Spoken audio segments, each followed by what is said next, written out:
Welcome back, Brooklyn Squad. Welcome back, my lovelies. Thank you for joining.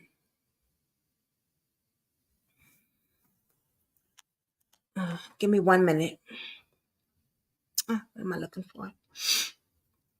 Welcome back, Katie. Welcome back, welcome back, welcome back.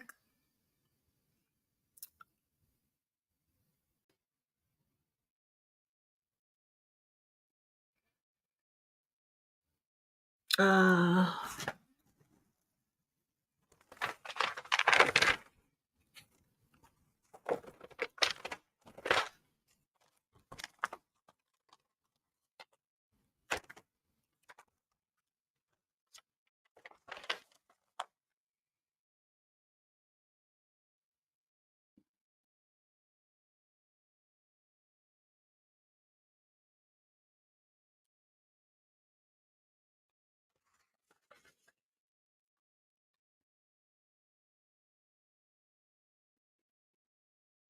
Hold on.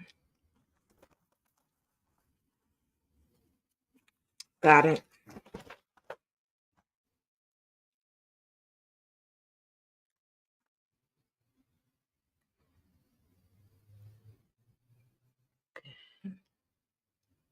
Wait till everybody go. Hey, y'all. Y'all back here now?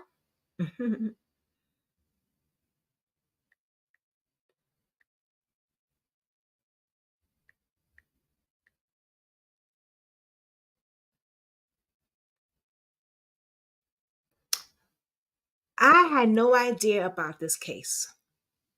No idea about this case. And then I seen his missing poster on Facebook in a group.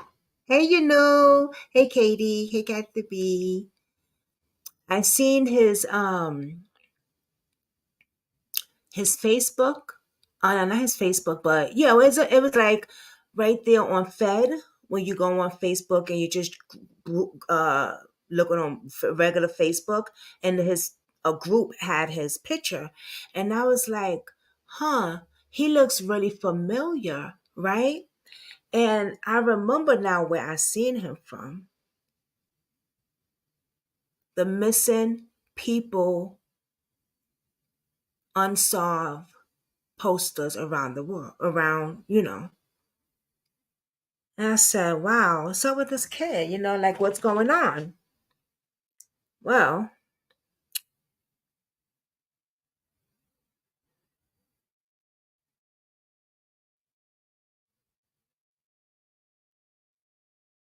he was a foster child. Okay. His name was Rain Walker. Jaliek Rain Walker. And he was reported missing from a rural village in upstate New York on November 2nd, 2007. And that's what got me interested in this case because it said upstate New York. That's where I live at. Because I've been moved out of Brooklyn years ago. Thank goodness. Okay.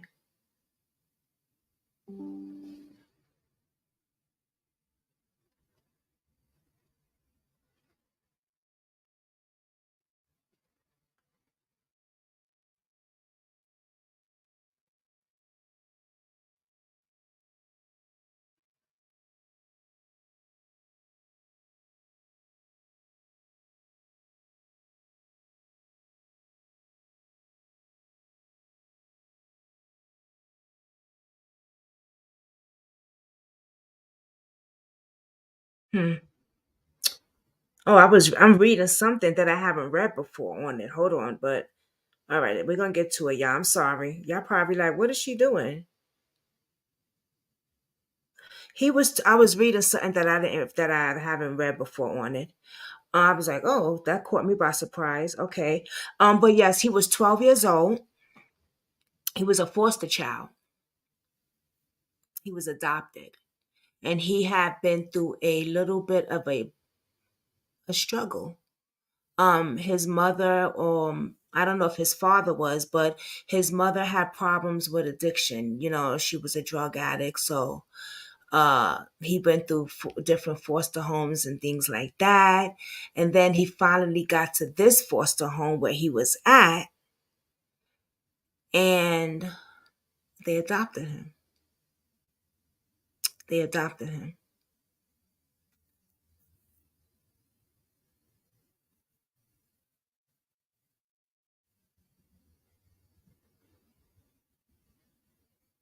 Why do these foster kids go missing? I have no idea. I don't know. Jaliek had been adopted by Stephen Kerr and his wife Jacqueline McDonald. Kerr and McDonald accepted Jaliek into their Salem, New York home as a foster child just days before his 8th birthday in 2003. But it was difficult for them to manage an attachment disorder and an emotional issues that stemmed from his time in foster care.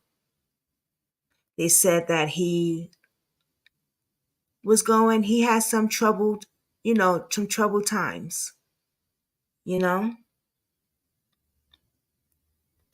Formally, adoption papers were signed about a year later, and Jacqueline became an official member of the family as one of 5 siblings, including another adopted child and 3 biological children of the couple.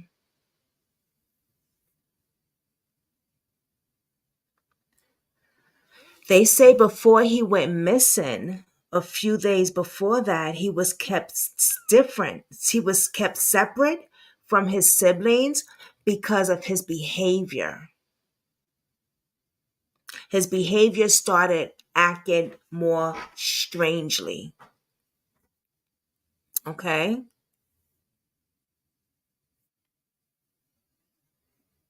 There have even been some talk about them undoing the adoption. But once he's adopted, he's adopted.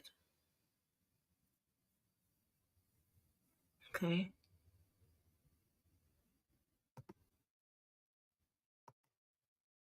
Hold on, let me close these windows. Which would be common if he's been in multiple homes, right? Plus whatever trauma he's went through as early in life, exactly. But then someone else says he wasn't a troubled child at all. So I'm gonna show you some videos, and we're gonna do a reaction video over it, and go from there and talk about it. Okay, let's get to it.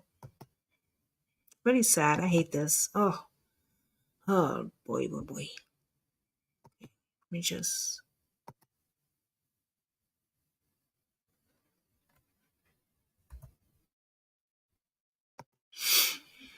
Hmm.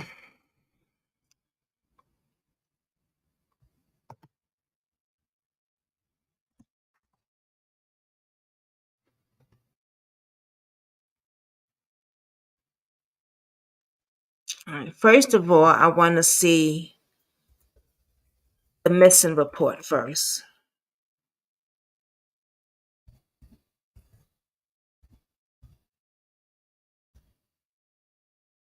Then we'll get into the documentary.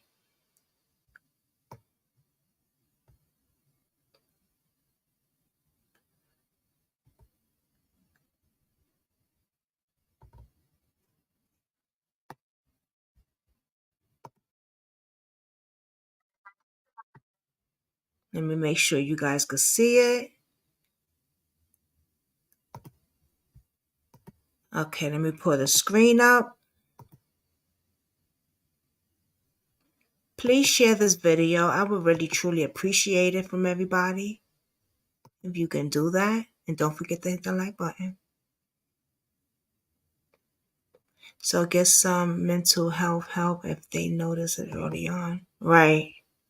that's pitted parents against police and has ripped families apart. Tonight, Ed O'Brien takes a new look at another Capital Region cold case, the ongoing search for Jaliek Rainmaker. 6.5 years later, police are still getting tips about the disappearance of Jaliek Rainmaker. Absolutely.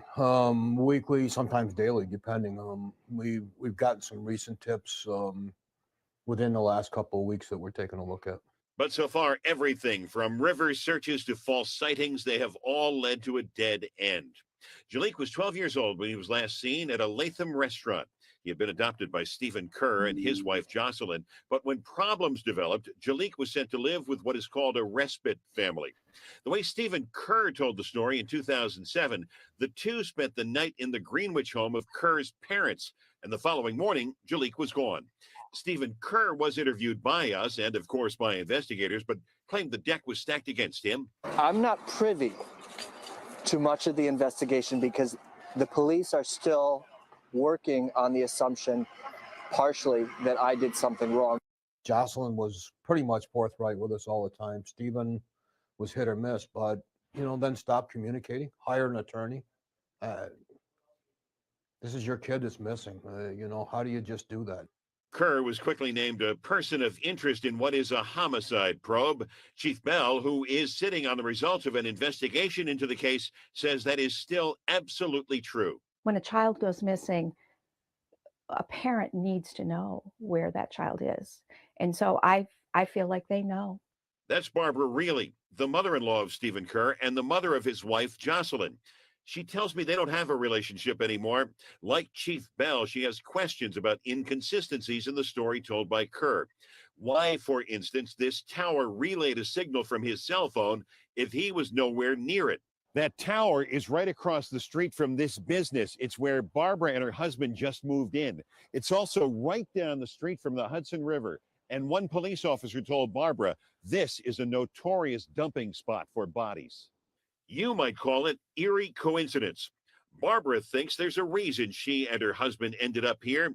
She's certain he's not alive, but says someone has to speak for him. I'm not angry. I'm just, there's no closure. It's like, is Jaliek buried? Is he in the Hudson River? Is he in Connecticut, New Hampshire?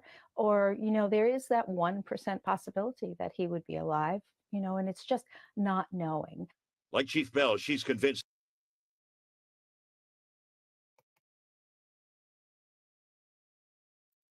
You have to have some type of hope. For me, I have to have hope that he's still alive regardless. It's very sad. But I'm going to tell you something after they finish playing this first video. The case will someday be solved. Ed O'Brien, CBS 6 News. Okay, and we did try talking to the Kerrs once again. Their attorney, Jeff McMorris, tells us that they're not speaking publicly about Jaliek, but says that they've always taken the position that he will come home someday, walk through the door, and wonder what the fuss was all about. All right, Steve, it's a disappearance that's pitted parents against police and has ripped families apart. Tonight, Ed O'Brien takes a new look.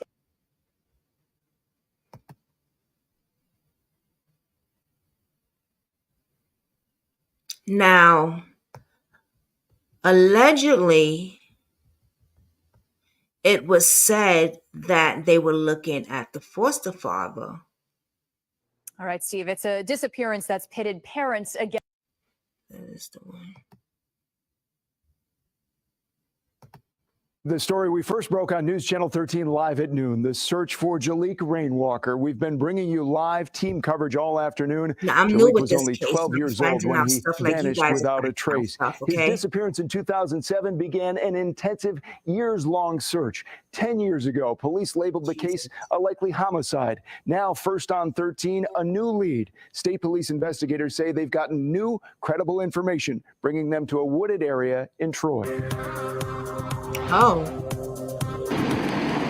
First on 13, state police investigators follow a new lead that brings them to this large wooded preserve, hoping to find evidence that could ultimately bring justice for Jaliek Rainmaker. He was 12 years old when he was last seen on November 1st, 2007. He stayed the night with his adoptive father, Stephen Kerr, at a family home in Greenwich. He was never seen again. Shortly after he went missing, police began focusing on Kerr, labeling him a person of interest. They retraced the steps that Kerr and Jaliek had taken in the hours before Kerr reported him missing. Kerr told police that he picked up Jaliek from a respite home for foster families in Albany County, and they stopped to eat at a Red Robin before heading north to Greenwich.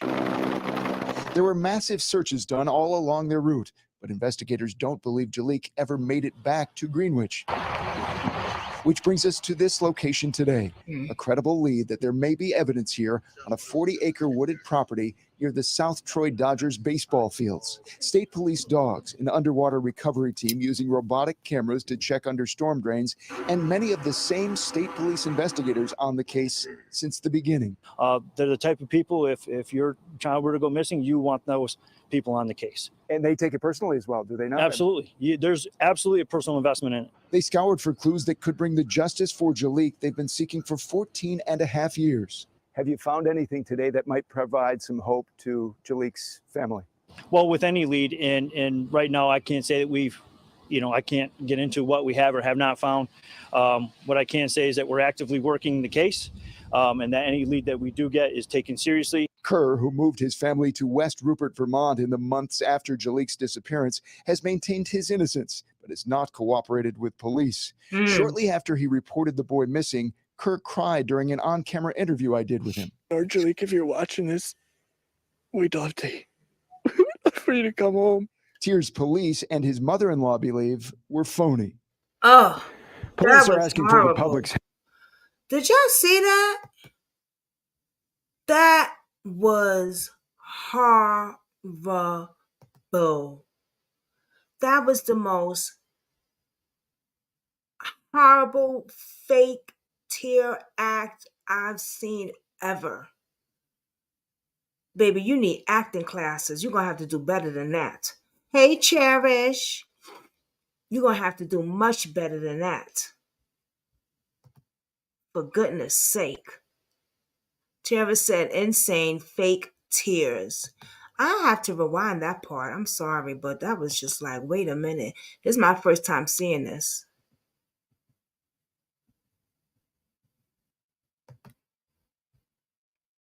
Boy missing, Kerr cried during an on-camera interview I did with him. Jaliek, if you're watching this, we'd love for you to come home. Tears police and his mother-in-law believe were phony. Police are asking for the public's help. If you have any information, you're asked to call 1-800-GIVE-TIP or send an email to crimetip@troopers.ny.gov. We also have this information on our website, wnyt.com. Are you sick of... Where's Katie? Where's Cody Voice? Cody Voice, we might need you on this one. Look more like a smile. Right. Right. Yep.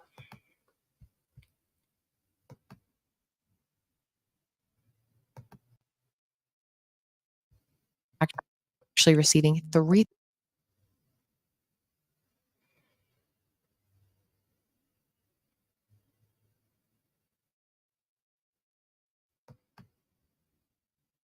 Hold on, y'all.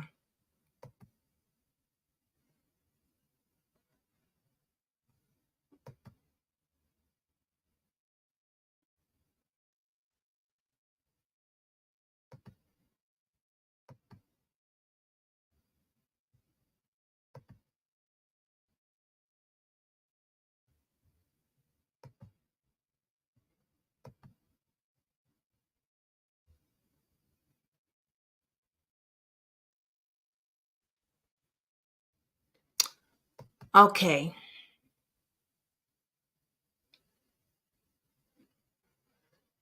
It looks like he was laughing to me. It did. It did. And that's a girl. I thought about that too. I was like, is this mother effer laughing? But I thought I was tripping. Because sometimes I be thinking out the box. You know what I'm saying? Sometimes I be thinking out the box. When I saw his picture and I said upstate New York, I'm going to have to look into this.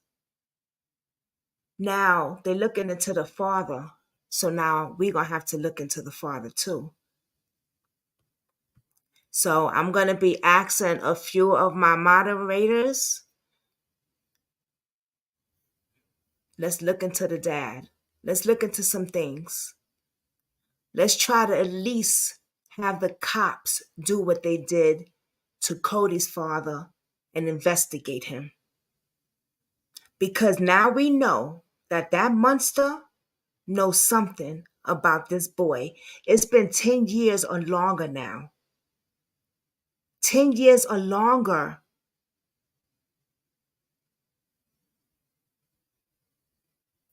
So if y'all with me, hit the thumbs up or hit justice in the comments.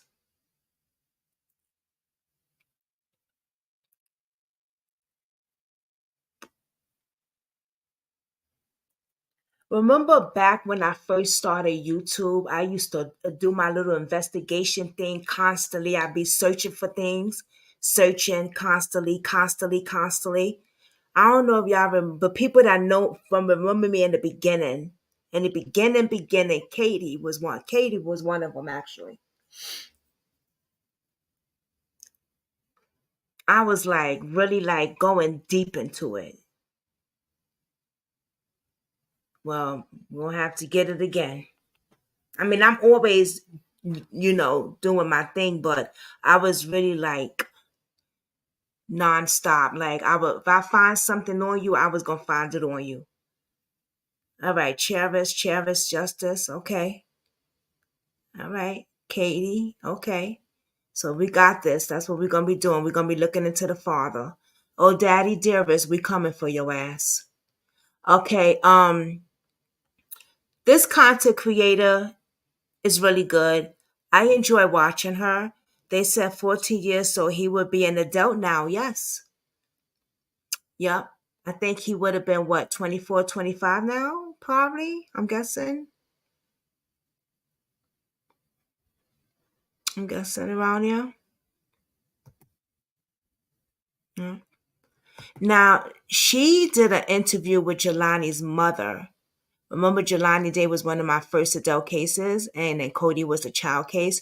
But she flew Jelani parents out there and did the interview. I really enjoyed watching her.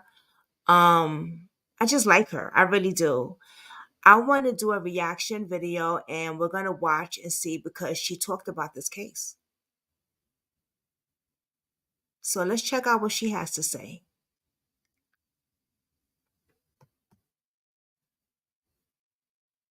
It is limited edition. We have limited stock. So if you want one, get your hands on it because we will be putting something else out eventually that will replace it. Also, today I'm excited to let you know that I have a new collaboration going on with a small business who I have worked with before in the past to raise funds for Thorn. It was a really fun campaign. I'm sure a lot of you remember it. Well, we're back. We have a new idea, me and Jack from Art by Jack Studio. We have put together the most incredible collection of necklaces. We came up with 10 different pieces, all which have their own unique properties and meanings. And Jack will be generously donating 30% of the proceeds from this collection to the National Center for Missing and Exploited Children. If you aren't familiar with Art by Jack, she has been in business now for 6 years and she really takes pride in what she does. And we have created fidget necklaces for those of us who struggle with anxiety or those of us who just like to fidget. I love to wear fidget jewelry, especially this necklace, when I need to focus on something, if I am reading something or watching something, or I'm just feeling anxious. If you have not experienced a fidget necklace, friends, you need to. They're so awesome. So we have created this line of crystal fidget pendants. They come in chrysoprase, rose quartz, amethyst, smoky quartz, ocean jasper, which is my favorite, tiger's eye, moonstone, lepidolite, blue lace agate, and malachite. Each design will be available in sterling silver and copper, and necklaces in copper will come on a black adjustable cord, and necklaces in sterling silver will come on a sterling silver 18-inch chain. So if you would like to check that collection out, the link will be below. And like I said, 30% of the profit will be donated directly to NCMEC. Okay, let's go ahead and get into this case. Like I said, it's a bit complicated, so definitely do your best to pay attention to all the details here. So Jaliek Rainmaker was born on August 2nd, 1995, and he faced challenges right from birth because his mother was an alcoholic and addicted to cocaine. And so he was born with drugs in his system. And because of this, his birth mother lost custody of him and he was put into the foster care system before he was even 1 year old. And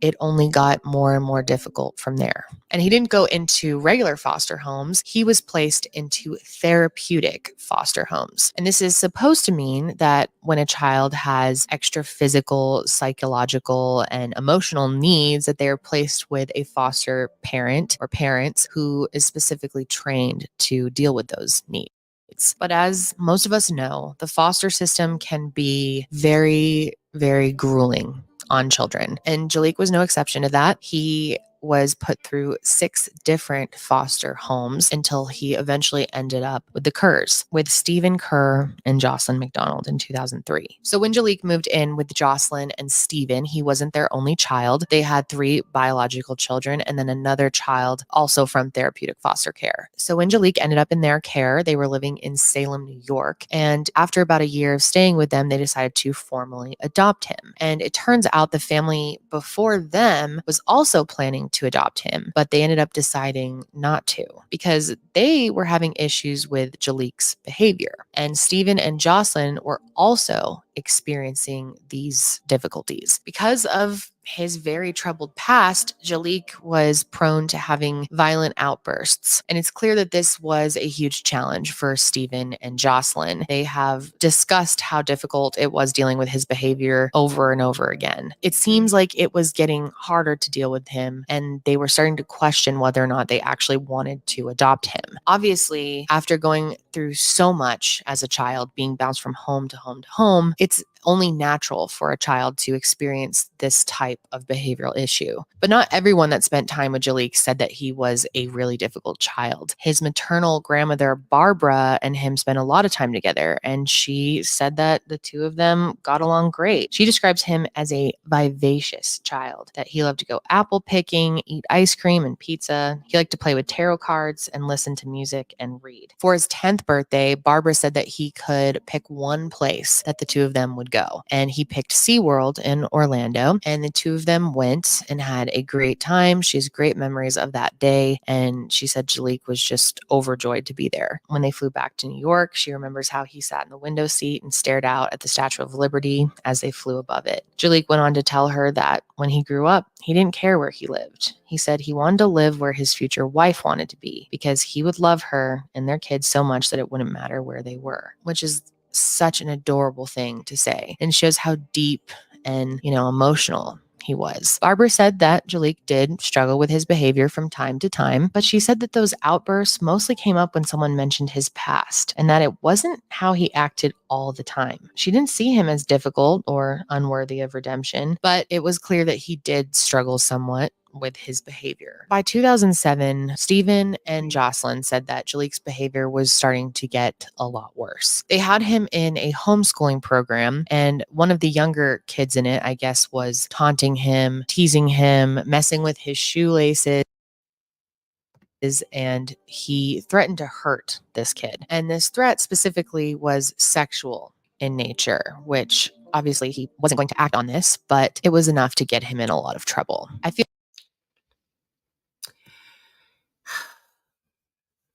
Now, I don't know this child at all. I don't know the family at all. But when a parent says he made a sexual advantage threat to another child in school, I don't know if I could believe that. And that's just my opinion as a parent. I just don't find that believable because his aunt or whoever the other lady, she says I didn't have no problems really with him, you know. He has some issues and stuff once, because of the troubles he's went through, but it wasn't nothing that couldn't be handled. But now these people, the foster people, the same people that reported him missing is reporting him sexually assaulting another child. I don't know if I want to believe that. I don't know. You're 50 on that as well? Yeah, I don't know about that. Allegedly. My description, was up, but yeah, my description is up. Um, hmm, I don't know if I want to believe that. It's just my opinion. Everybody got their opinion, right?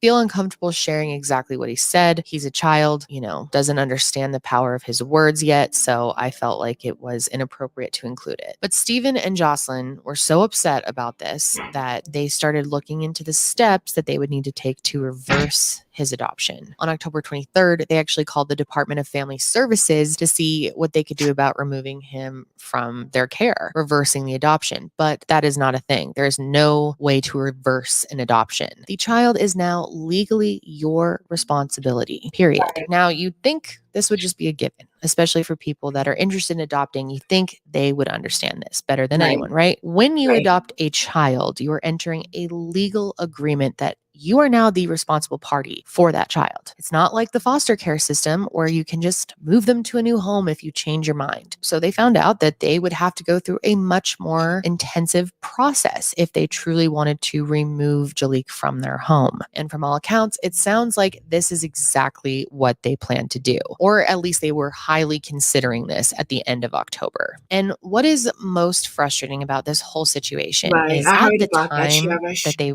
were looking into doing this and seemed to be heading in that direction, Jaliek was not in any sort of therapy or treatment for his behavior. It seems to me and many other people out there that they just wanted to give up and that, multiple things that they could have done just were not done. I mean, right.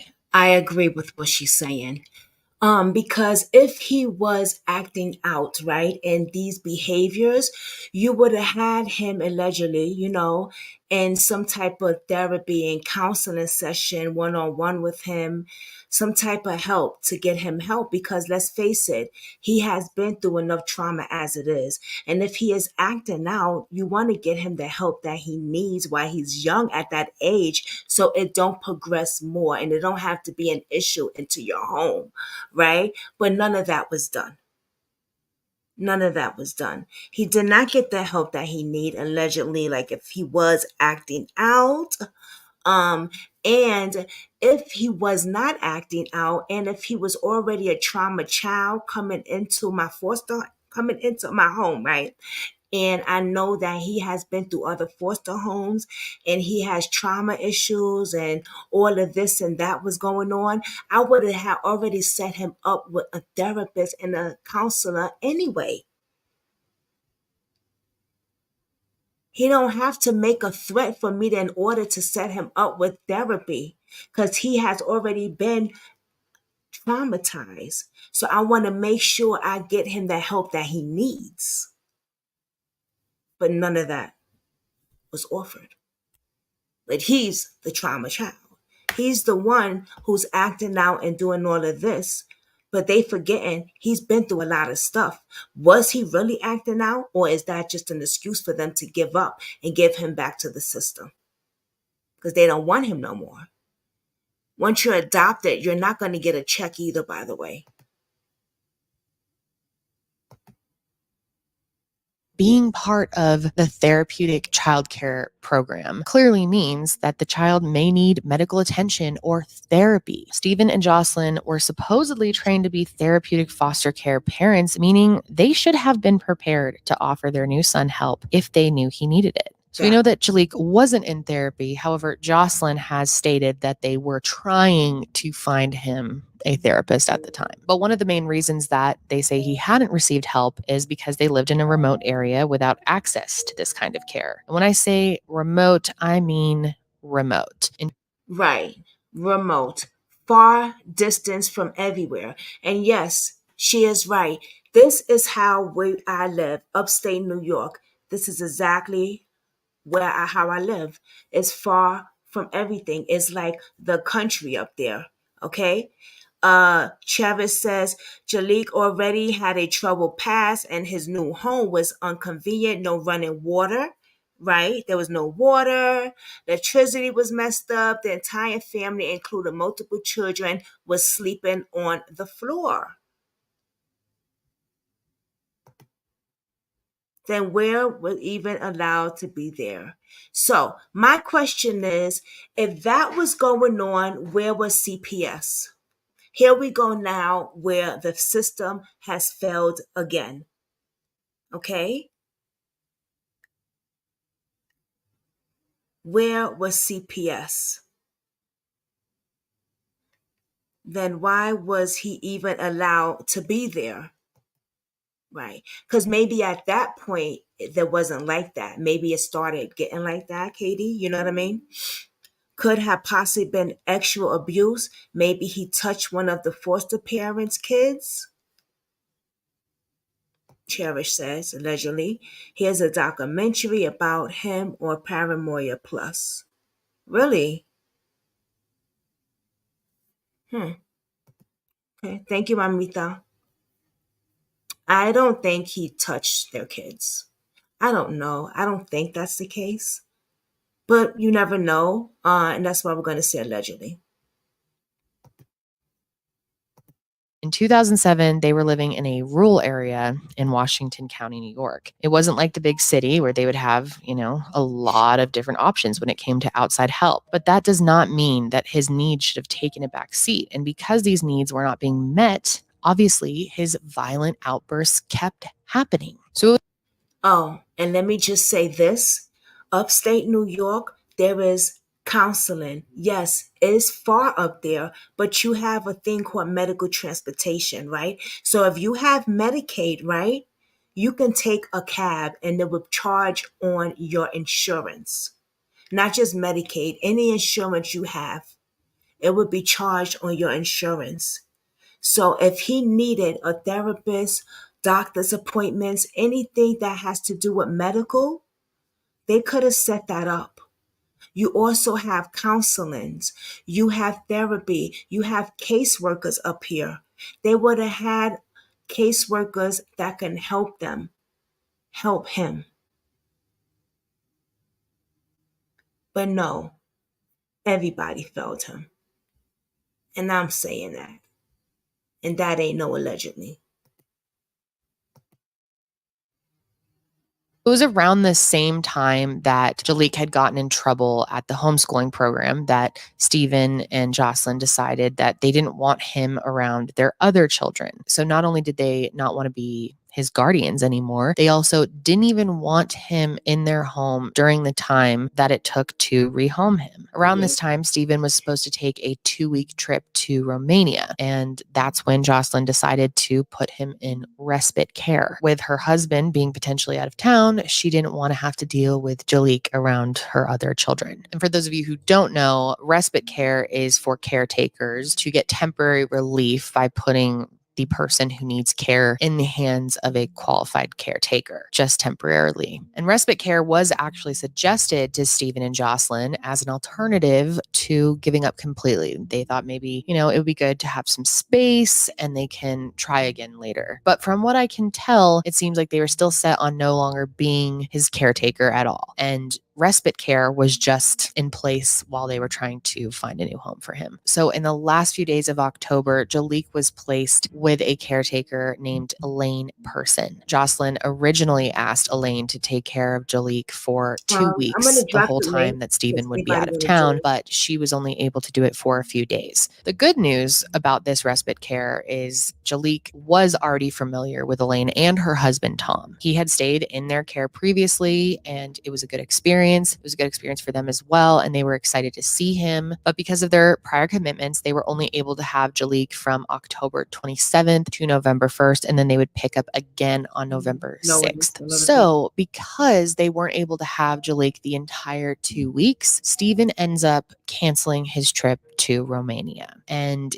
even though he was going to be home, they still decided to have Elaine take Jaliek for a few days. So when Jaliek first got to Elaine's house in Altima, New York, he seemed to open up right away, and he even began to recall the time that he had spent with them in the past. He remembered their dogs and their cats, and even some of the activities that they used to do together. They said by all accounts, he was a very respectful guest in their home. So on the second day that he was in their care, Jaliek and Elaine ended up going to this Halloween-themed local fair, and Jaliek loved it. They had a great time. He said he couldn't wait to return next year, and he even said he wanted to work at the haunted house one day. So that was probably the highlight of his time with Elaine, and she said that a lot of the rest of the time he spent reading. Jaliek loved to read, and she had a large bookshelf, and he was working his way through the books that they had. She said that he even finished one of the Harry Potter books in just one day. And she said if he wasn't reading, he was great to have around. He was helpful. He would help walk the dogs. He would help bring in the groceries, go on errands, play with the other kids. Everything was going great. And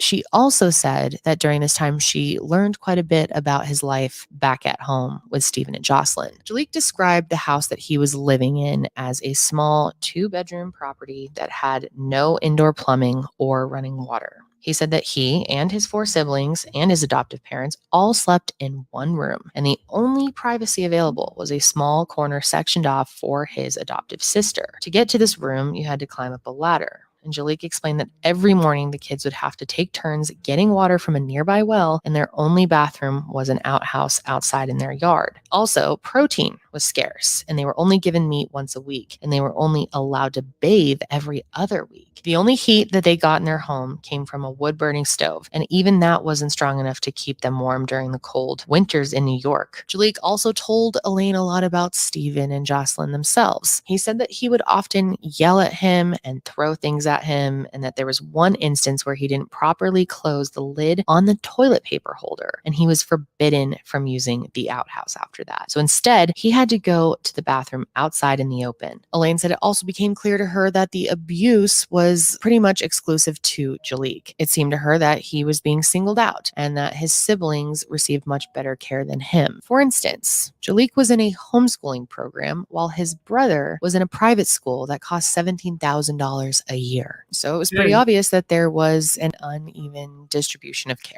And this is incredibly frustrating because Stephen and Jocelyn were actually receiving $3,000 a month for the adoption of Jaliek and his sister. And with this money, they were supposed to make sure that Jaliek and his sister got proper psychological care. But like I said earlier, neither of them were getting any type of therapy. So although Jaliek was removed from his homeschool program, Stephen still had him doing the homework from the program while he was in respite care. So Stephen gave him a clipboard with all of his work, and he had to do all this homework while he was in care. And he also had to write letters of apology to people that he hurt. And by the end of his stay in respite care with Elaine and Tom, he did complete all the work that he had to do, and he wrote these apology letters. Now, one of these letters becomes important later on in this case. So November 1st came, and Jaliek's stay with Tom and Elaine came to an end. So Stephen drove from their home in Washington County to Altima to pick him up. But instead of going back home, Stephen took Jaliek to Greenwich, New York. Stephen's parents had a house in Greenwich that was unoccupied at the time. Now, there's mixed reporting on why he decided to take Jaliek here instead of going straight home, but this is what he did. Some sources say that he was planning to bring Jaliek here until Stephen could figure out how he wanted to proceed with his problematic son. So basically, in this version of the story, Stephen was keeping Jaliek at this property while he figured out what to do with him next. Other sources say that Stephen just took him here because it was a shorter distance from the respite care home. However,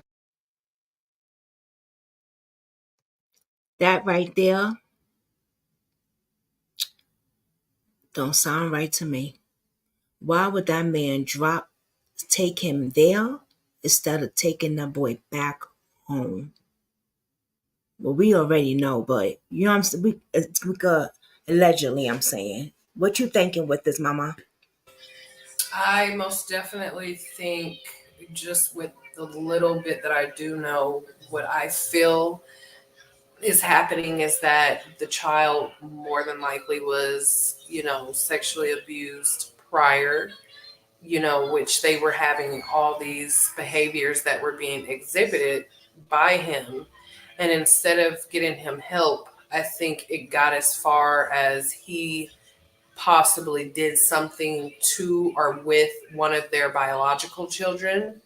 and they snapped and unalived him. So you think that he could have done something inappropriate to the other Absolutely. children? Absolutely, because it's common. It's very common in children that are sexually abused as kids. They don't know that those things are not okay for that to be done to them, and they start to do it to other people because kids do what you teach them to do. If you got a potty mouth, chances are your kid's gonna have a potty mouth. Right. But he wasn't Kids sexually learn abused as a child, behaviors. was he? Did I miss Yeah, something? he was.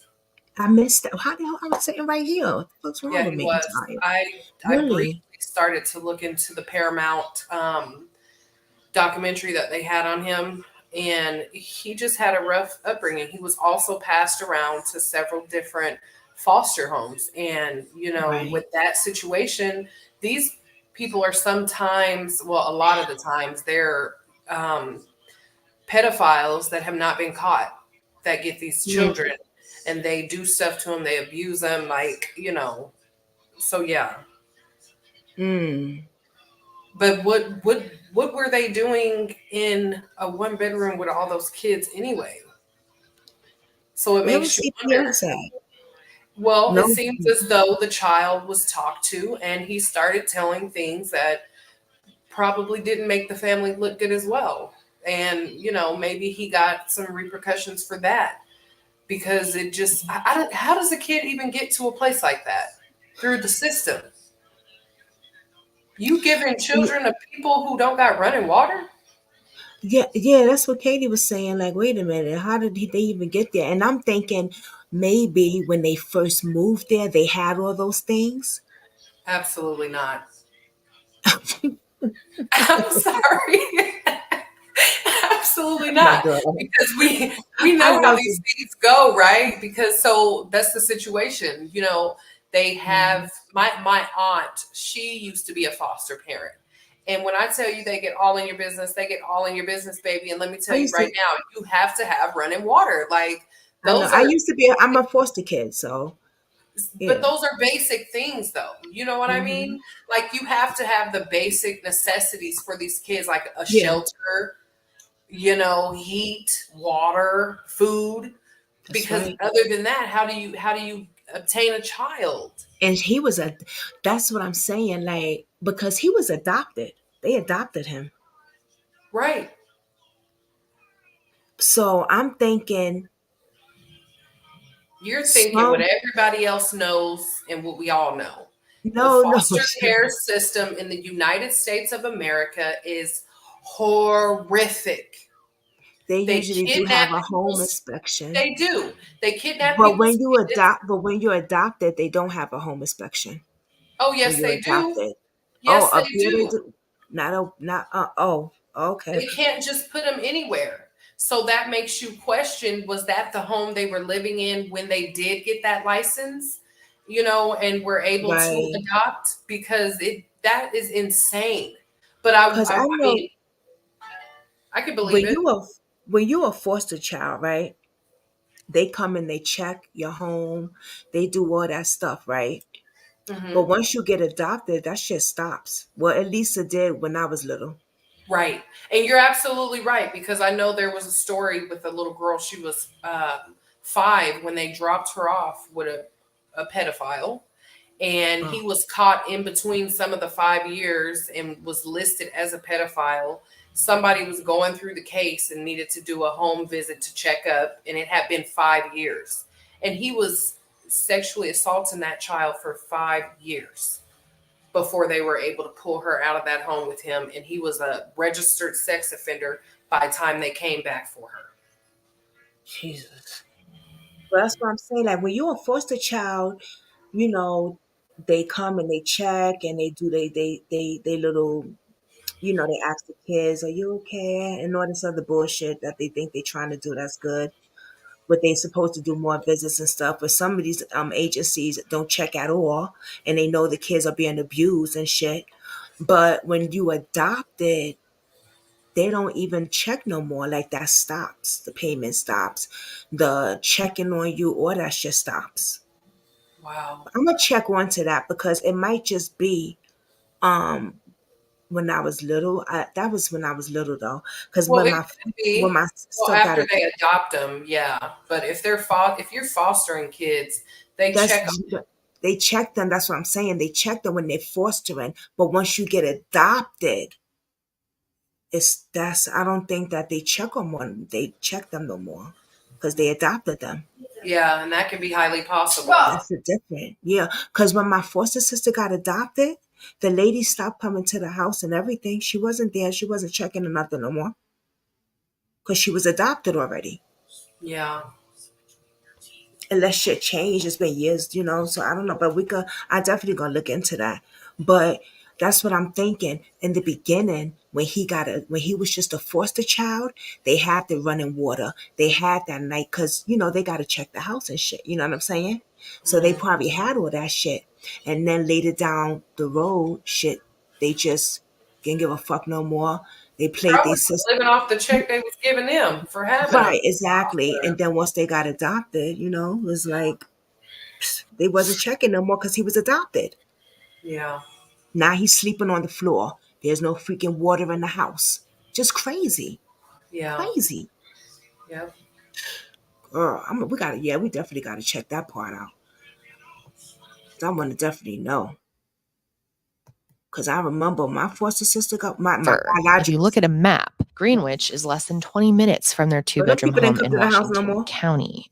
But whatever the reason was, we know that this vacant house was their destination on the night of November 1st. But before they settled in at the house for the night, Stephen and Jaliek went to Red Robin. And this is actually the last sighting of Jaliek. They were spotted at a Red Robin in Latham around 8 p.m. Stephen says that after they had dinner, he and Jaliek went back to the house and he told his son to go to bed. He says that he went to bed shortly after that and everything seemed normal, but the next morning, everything changed. At 7 a.m. on November 2nd, Stephen says he went into the room that Jaliek was sleeping in and it looked like he was laying there asleep. He says he then left him to sleep a little bit longer, but then eventually he went back into the room and realized that Jaliek was not in there and hadn't been there at all. He said that Jaliek pulled the classic move of putting pillows and clothing underneath the covers to make it look like he was sleeping there when he actually wasn't. After this, Stephen said he went into the kitchen and found two things that made him think that his son, Jaliek, had run away. The first thing he said he found was a piece of paper that said Albany on it. I'm imagining a large piece of paper or a piece of cardboard, and he said that this would be used to hitchhike, possibly. The second thing that Stephen found was a goodbye letter, which read, "Dear everybody, I'm sorry for everything. I won't bother you anymore.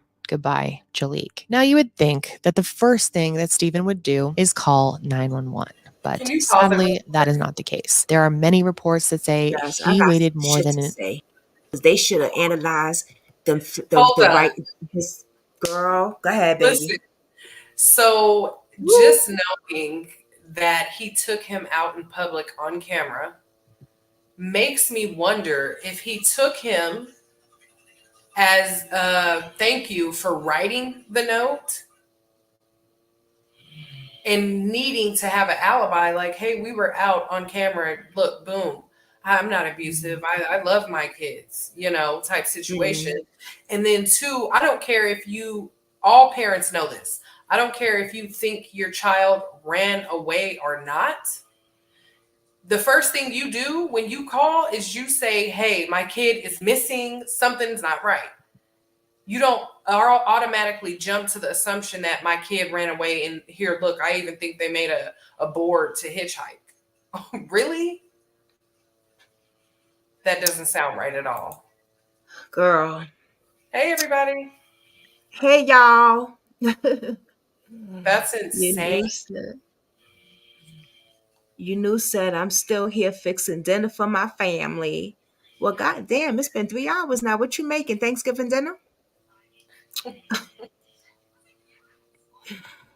Hey, together we break. Wow. Okay. Wow. You making a turkey, y'all. Send us some turkey.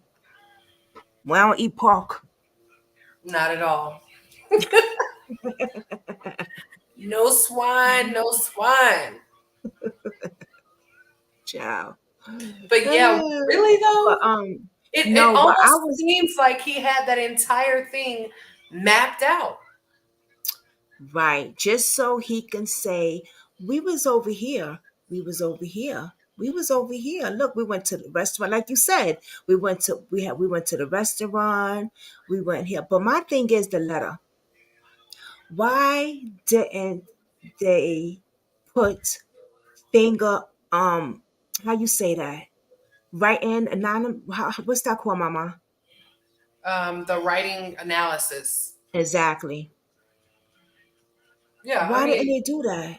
at this point, honestly, from that first video that you shared just prior to this one, the police indicated that they had You said you got jokes. a lot of information that they were not privy into sharing with the public, and they still have not. You know what I mean? So I feel as though at the end of the day, they're not sharing everything that they have, but just understanding, after that initial report of him missing, and then you look at 2012, and they were saying then that it was a murder case, but they just can't prove it. I feel as though they know, kind of what happened. So they know what happened. They Don't do. have enough evidence to actually say it. I'm messing with you, you know. She said you got jokes. All day, Together said, baby. all day, baby. Together said, no pork on my plate. No pork on my fork. That part. She said no because she's serving dinner now. Because earlier when we was live, she was still cooking. Well, goddamn girl, Well, she's I like mean, me you though. never know. I'm a cook. She making I love something to that's cook. succulent. Yeah, she making something that good. And she love cooking. She like me. I love cooking though. I'm a cooker. I rather cook than order out. For real, I really do. But we messing with you, girl. Oh, I'm messing with you. Um, that father. What? Oh, girl, the tears.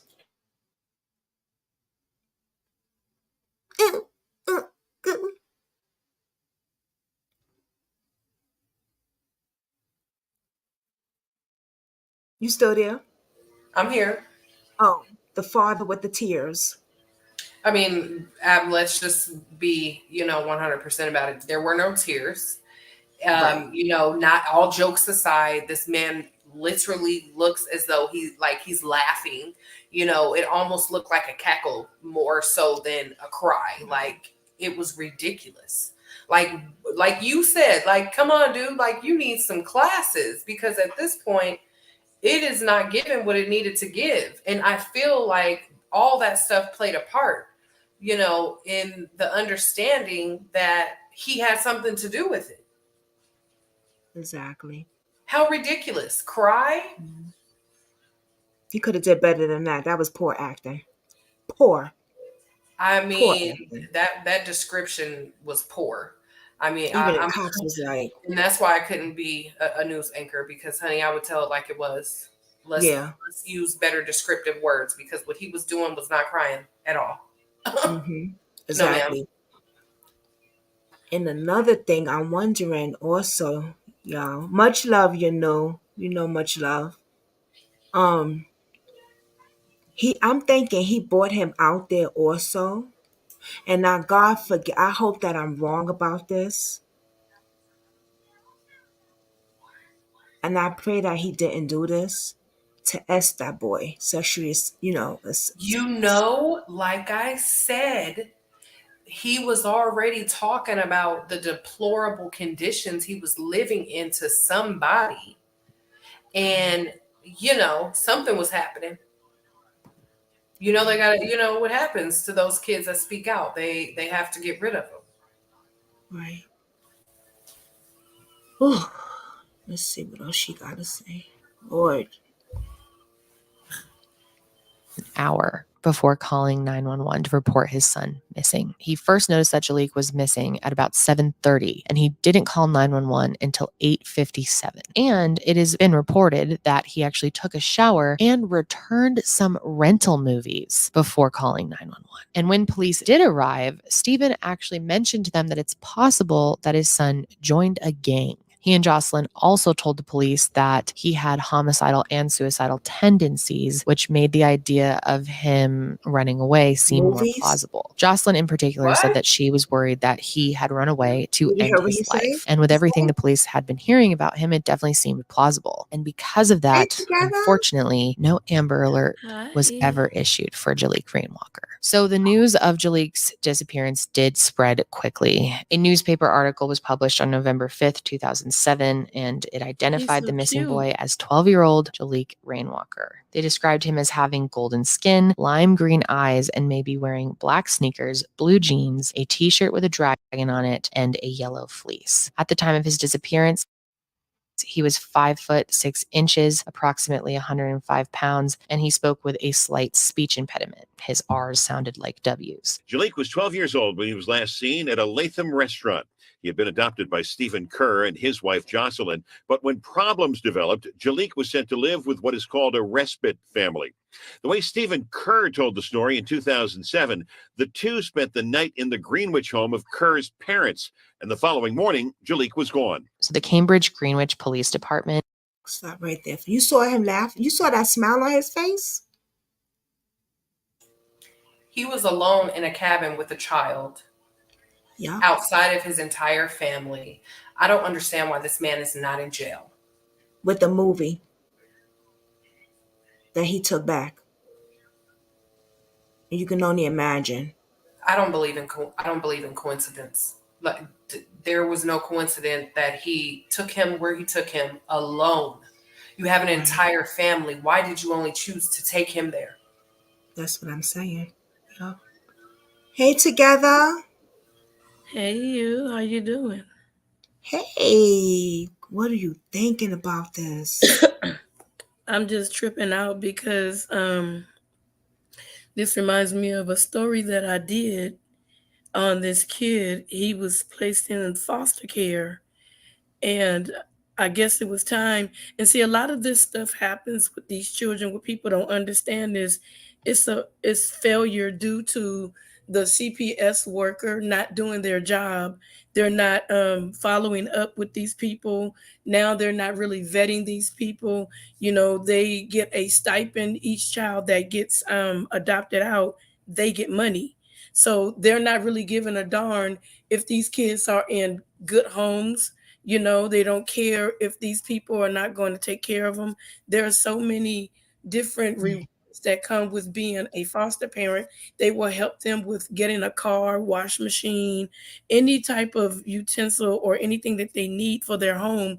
CPS will help them get it. But this particular case, it was a guy, he was like 15 years old, and he was staying with his foster parents. And there was really no issue at the home. They just decided to take him.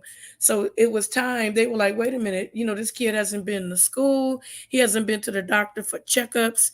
And so the school and everybody alerted, you know, CPS, what's really going on.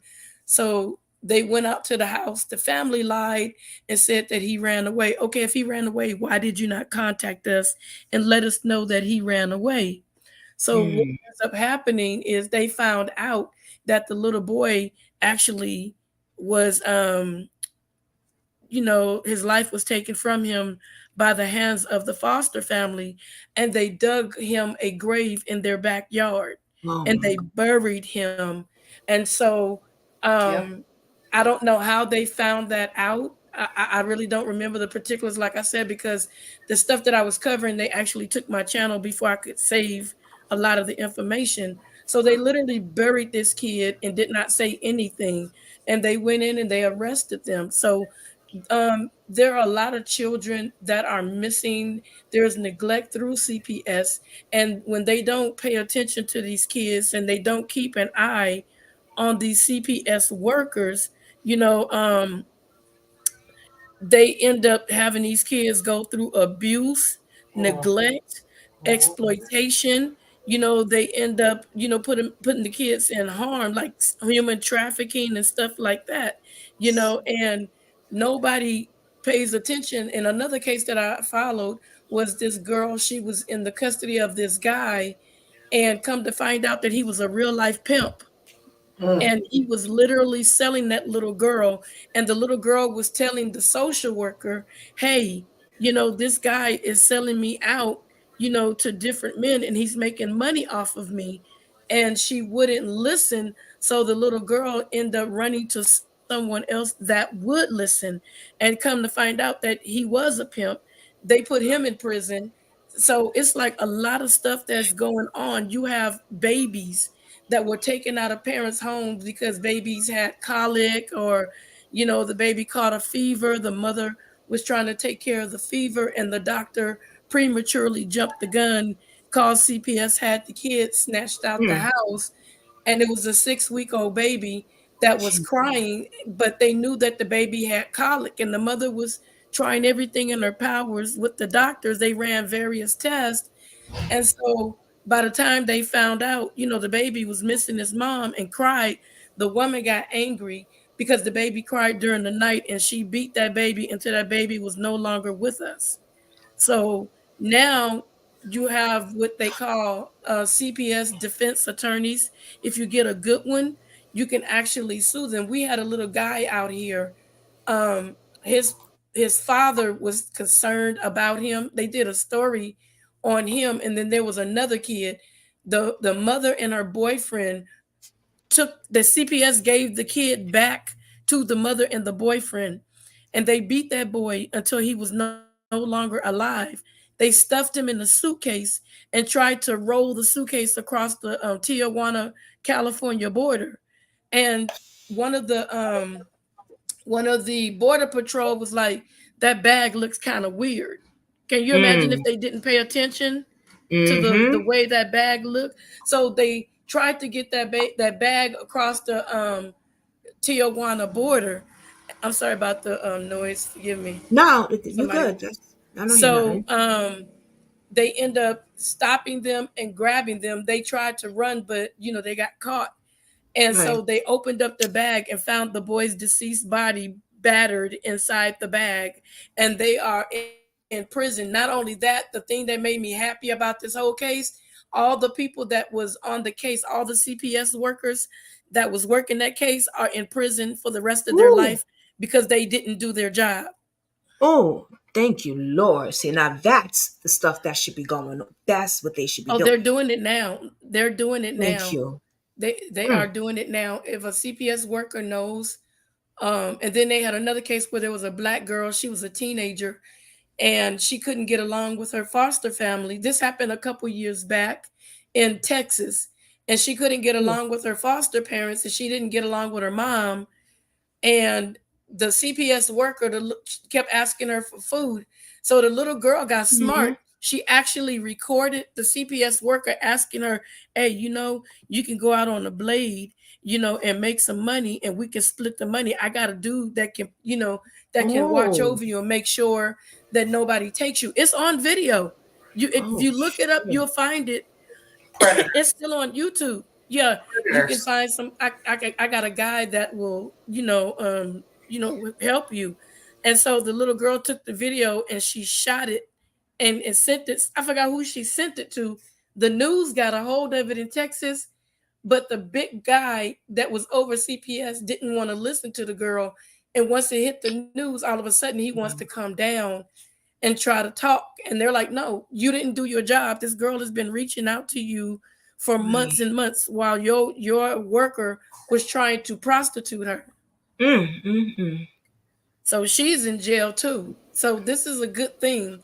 Yeah, it is. And I hope more of this shit be happening because it's too many babies.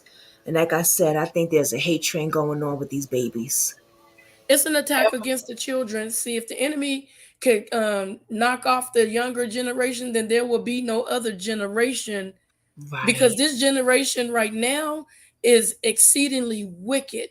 They are doing and everything. They are becoming lovers of themselves. They're loving their own bodies.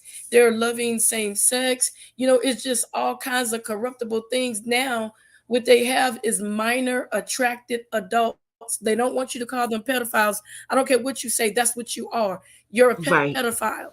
And that's what you're going to be called. So now they want to dummy down, the saying to make it sound, less offensive. What they attempt to do is they're attempting to normalize it. And when they normalize it, then they make it, they'll put it into law as though legalize it, right? It's something that it's okay. So they use certain words, like you said, to normalize it. Yeah, but there's so much pushback on that. And it's been very clearly stated through the United States that parents are saying, if you touch my child, they're going to, be putting them in a body bag. And parents are meaning exactly what they're saying. So let me tell you another method that they're using that nobody really paid attention to. And it's so crazy because I'll sit there and I'll analyze stuff and people say, you're going too far. But my analyzing is exactly what it is.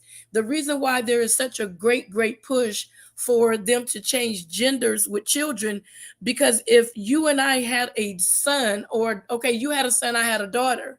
Right. Now, my daughter decides she wants to be a little boy. So when that pedophile comes along and touch my was a little girl, now a little boy, it's not what we say it is. Well, that's not the same person. They changed their identity and they changed their name. So that is not the Samantha that was born.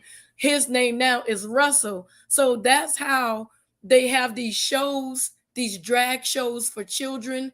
They dress them up like women and the children parade across the stage for all these pedos. And this is how another way for them to get a hold of your kids. Wow.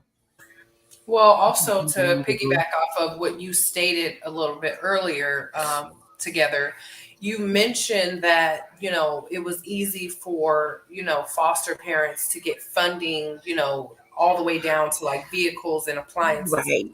Right. I wanted I think that for the most part, when they're taking kids out of the home, it's for things like that. Like, oh, you didn't bring the baby. They missed an appointment because you don't have a vehicle. So now they took them and they're going to put them in a place where a person is facing the same, situation.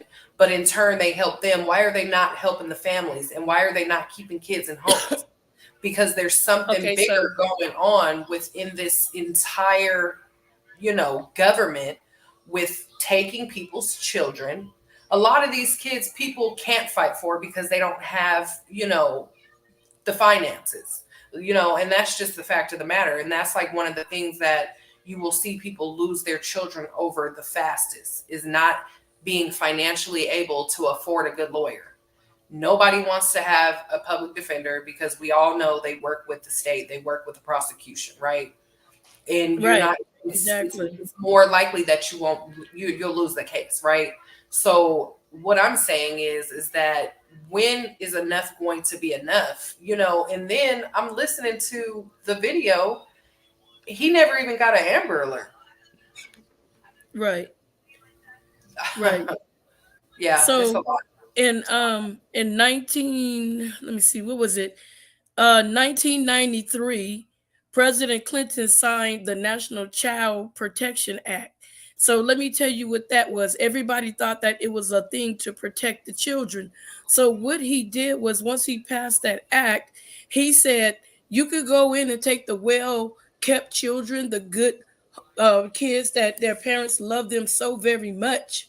Those are the goods. But don't take the kids that are already being abused and, fondled with and all that stuff, because those are bad goods. So they don't want the kids that are being abused currently. They want the kids that come from a really good home. And then what they do is like when like a social worker. Okay, now one of the things is, and I don't mean to take over. One of the things is, no, you good.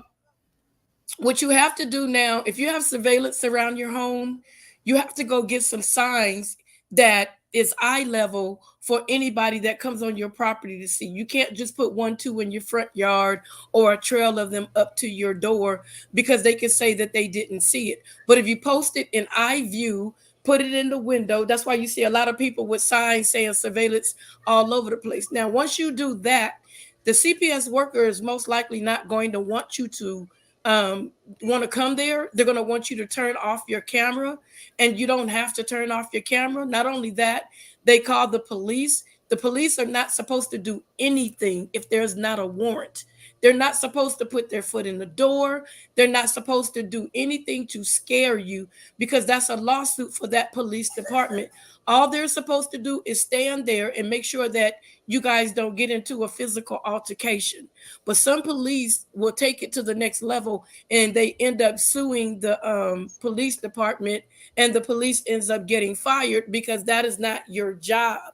So when you have a camera, they don't want to come in because they already have the idea that they're going to come in and lie on you. If you have surveillance in your home showing that your home is clean, if you have one dish in your sink, they will write a report, say you had like 12 dishes with maggots, your room is dirty, the kids' clothes is spilled over. Then they'll sit with you and play a mind game. You must be tired. Yeah. It must be really hard. Yeah. It must be overwhelming. Yeah. So by the time they finish, she can't handle the kids. She don't want the kids. She don't know how to take care of her kids. She's not capable of doing any of that. So once they remove your kids because they trapped you without a camera or a video, then they go in and take your kid and your kid is screaming. Now they put your kids on psychiatric medications, which gives them extra money. Then they make you go to classes that's too far for you to get to. And they normally tell you there's a class at 5 o'clock and you live an hour away. They'll tell you by 4:45 you have to get there. That's why it's important for people when your kids are taken to spend that money and get you a CPS defense attorney. That is the most important thing you need to do of everything. And that camera that you have in your house, that'll be your best weapon, because anything that they lied about, they have to recant those statements and that can get them fired. I was just trying to look up if a child is adopted, right? Because when I was younger, my foster sister, when she was adopted, the caseworkers had stopped coming to the house to check on her. So I was wondering, like, I wonder if that still happens. If a child is adopted, does that process stop? You know what? That's one of the things I need to let me look at my notes. Hold I on. was just trying to look it up in Google just now when you was talking and stuff, but they just sent me to a whole nother ball game of the whole adoption, what happens in court, and it's just yeah.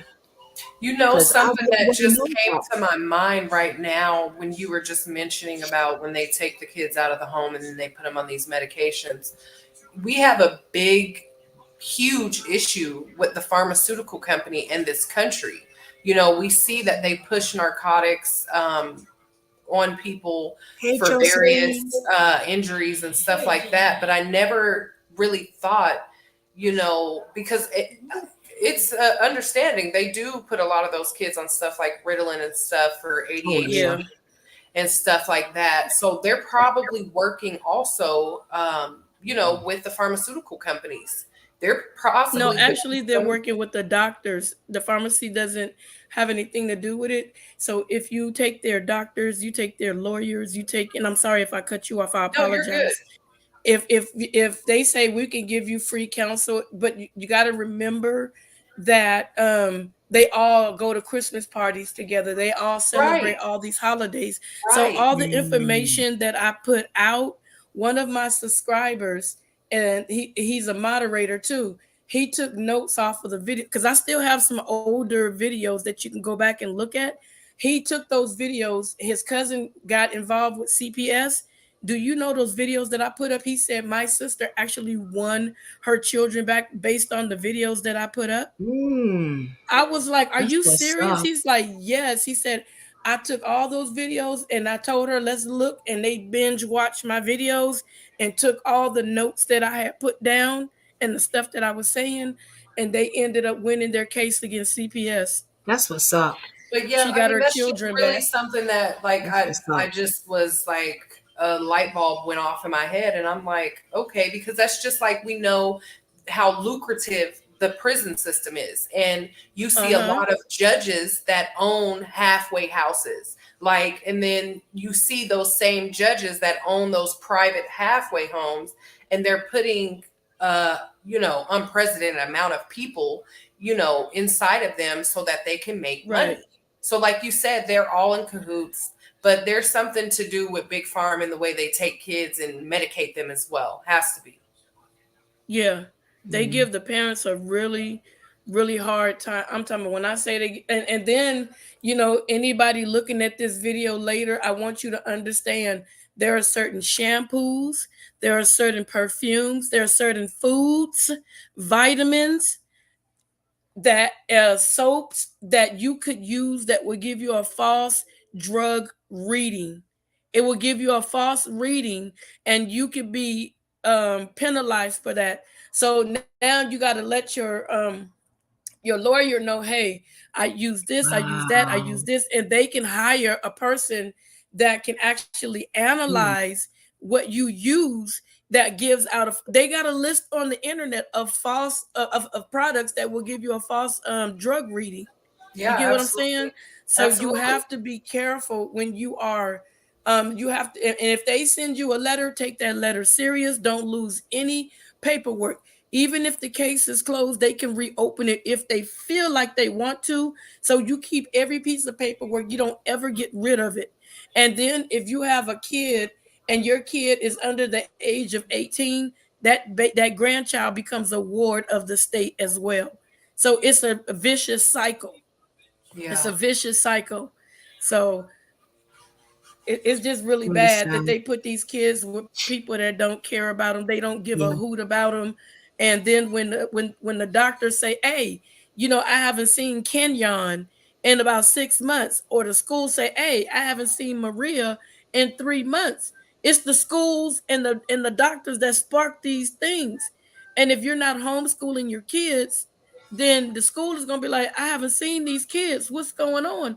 That's where the investigation starts, because somebody said, hey, where them kids at? And now you trying to come up with a lie to cover your tracks. Your new said when you adopt, everything stops. It's like Not others' really. adoptions.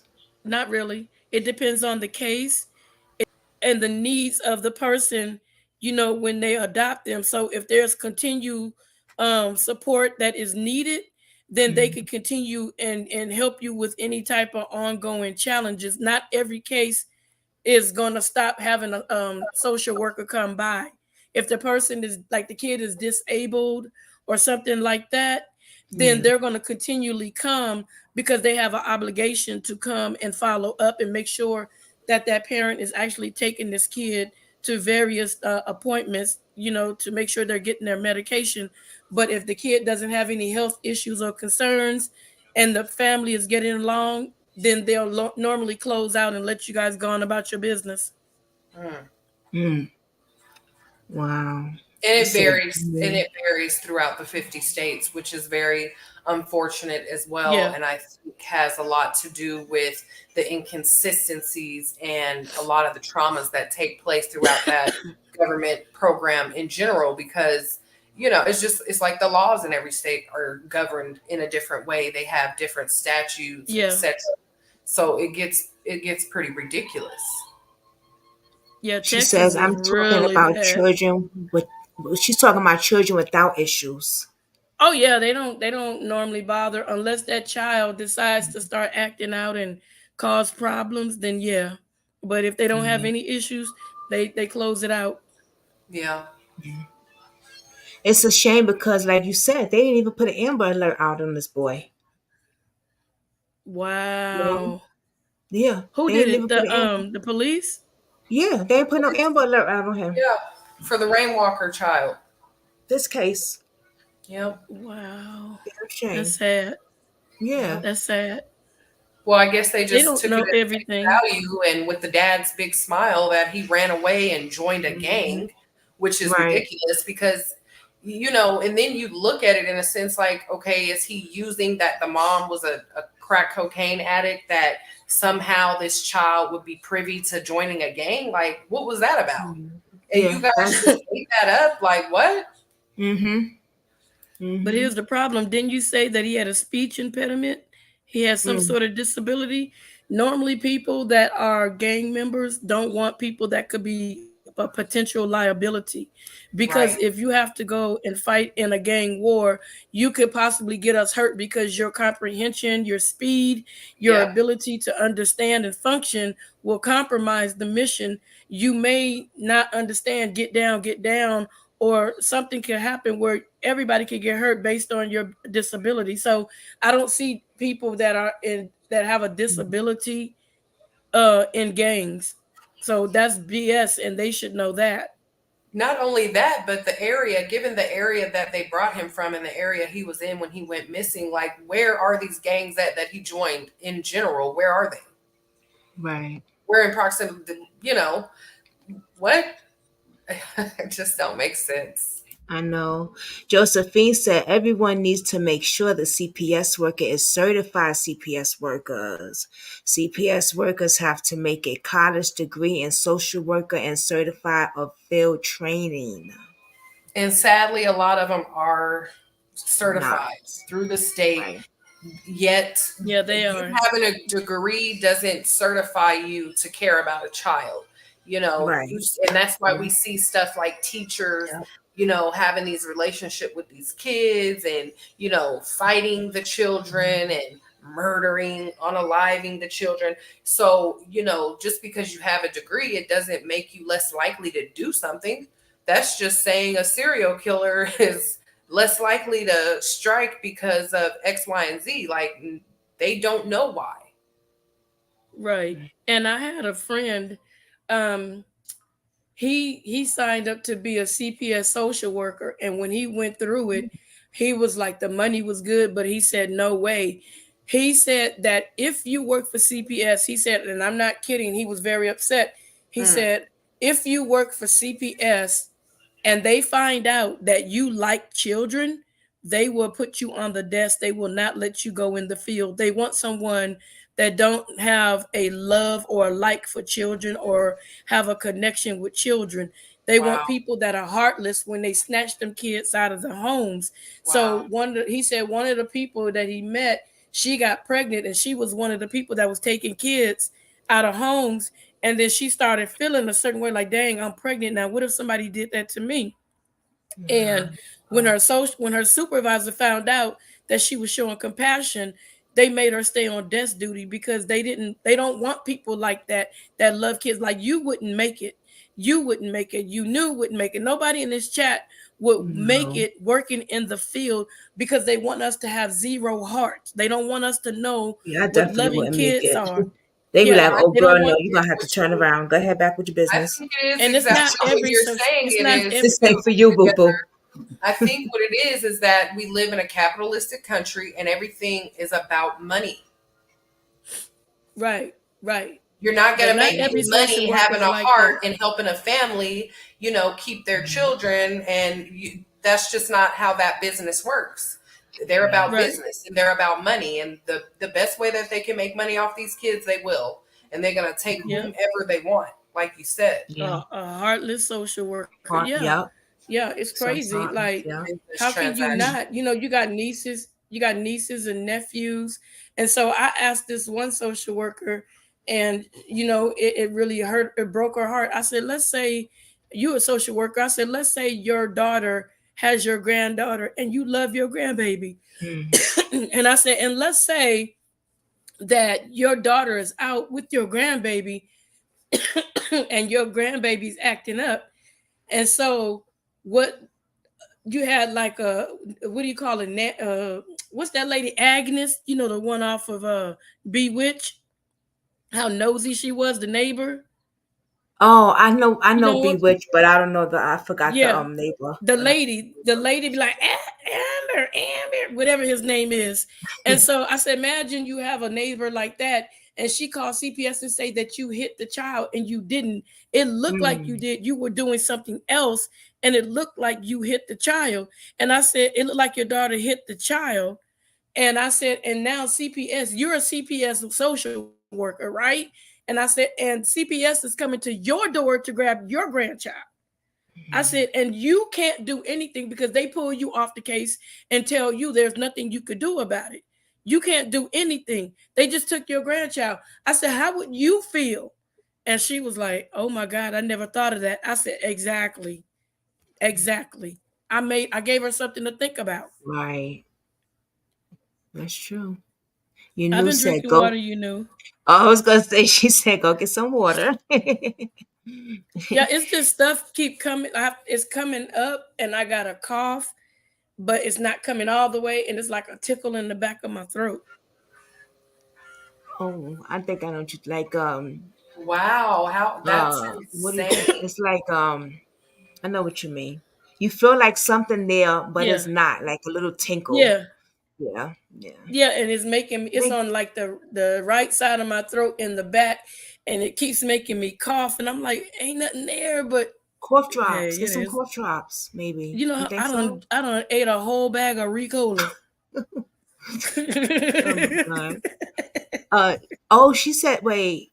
Josephine said the CPS worker who took my children wasn't certified in anything. She the CPS worker who got a job because of her friend worked there. Wow. I got my children taken back then and went to court. They're not supposed to Whoa. hire people that don't have any type of degrees. They're not supposed to Right. do that. She could, if I don't know how The long ago it fuck? was, but she could have sued. She could have sued the pants off of CPS. Not Yeah. only Wait a that, I don't minute. even think you got to check to see the statute too, the statute of limitations on that too, because I would sue them.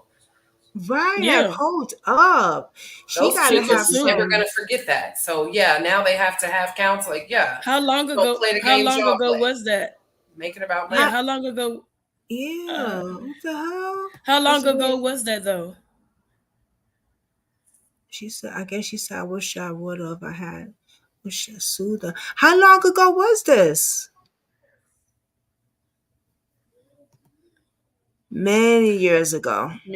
Okay, yeah. She Mm, would have been sitting. She would have been rich right now if it was like recently, like say 2-3 years ago. Honey, right. she'd be sitting on some, and everybody in that office would be fired because that was Yeah, a serious liability. yeah, because you gotta have some type of. Come on now, you can't be. Oh, you my girl, so I'ma hire you. No, boo boo. Don't work like that. That's crazy. That's really crazy. All right, let's see what else they got to say about this poor baby. He was 12 years old, y'all, when he went missing. And it's 10 years now.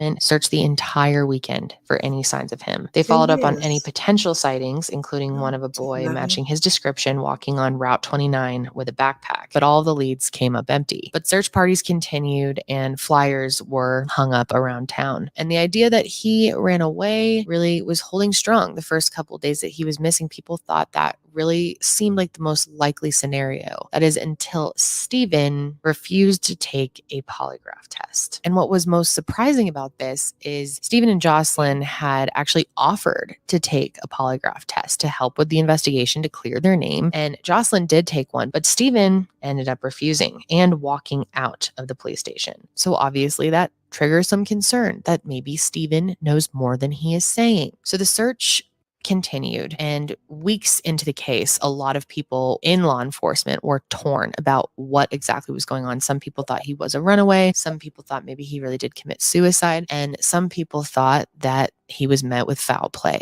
And several agencies got involved in the search, even the FBI. However, their most extensive efforts were just coming up short. If Jaliek had left on his own, it didn't make sense of how he, a young boy traveling in freezing temperatures, could survive, let alone go anywhere without a trace. It just seemed impossible. Police asked the public to keep an eye out, especially if they lived on a large property. One of their searches in particular took place on November 13th at the Batten Kill Country Country Club. There were several canine dogs brought out to be used as part of the search, and although they seemed to be interested in one area, police were once again baffled when they found absolutely nothing. And practically every day there was a news story about another search, but every story was followed up with the same sad realization that Jaliek was nowhere to be found. And to make matters more difficult for the police, Stephen's participation and cooperation continued to dwindle, so much so that they actually announced to the public that he wasn't cooperating. They announced that he had walked out of the police station during his polygraph test and refused to talk to them unless he had a lawyer present. Now, Stephen has come out and said that he acted this way because he felt like he was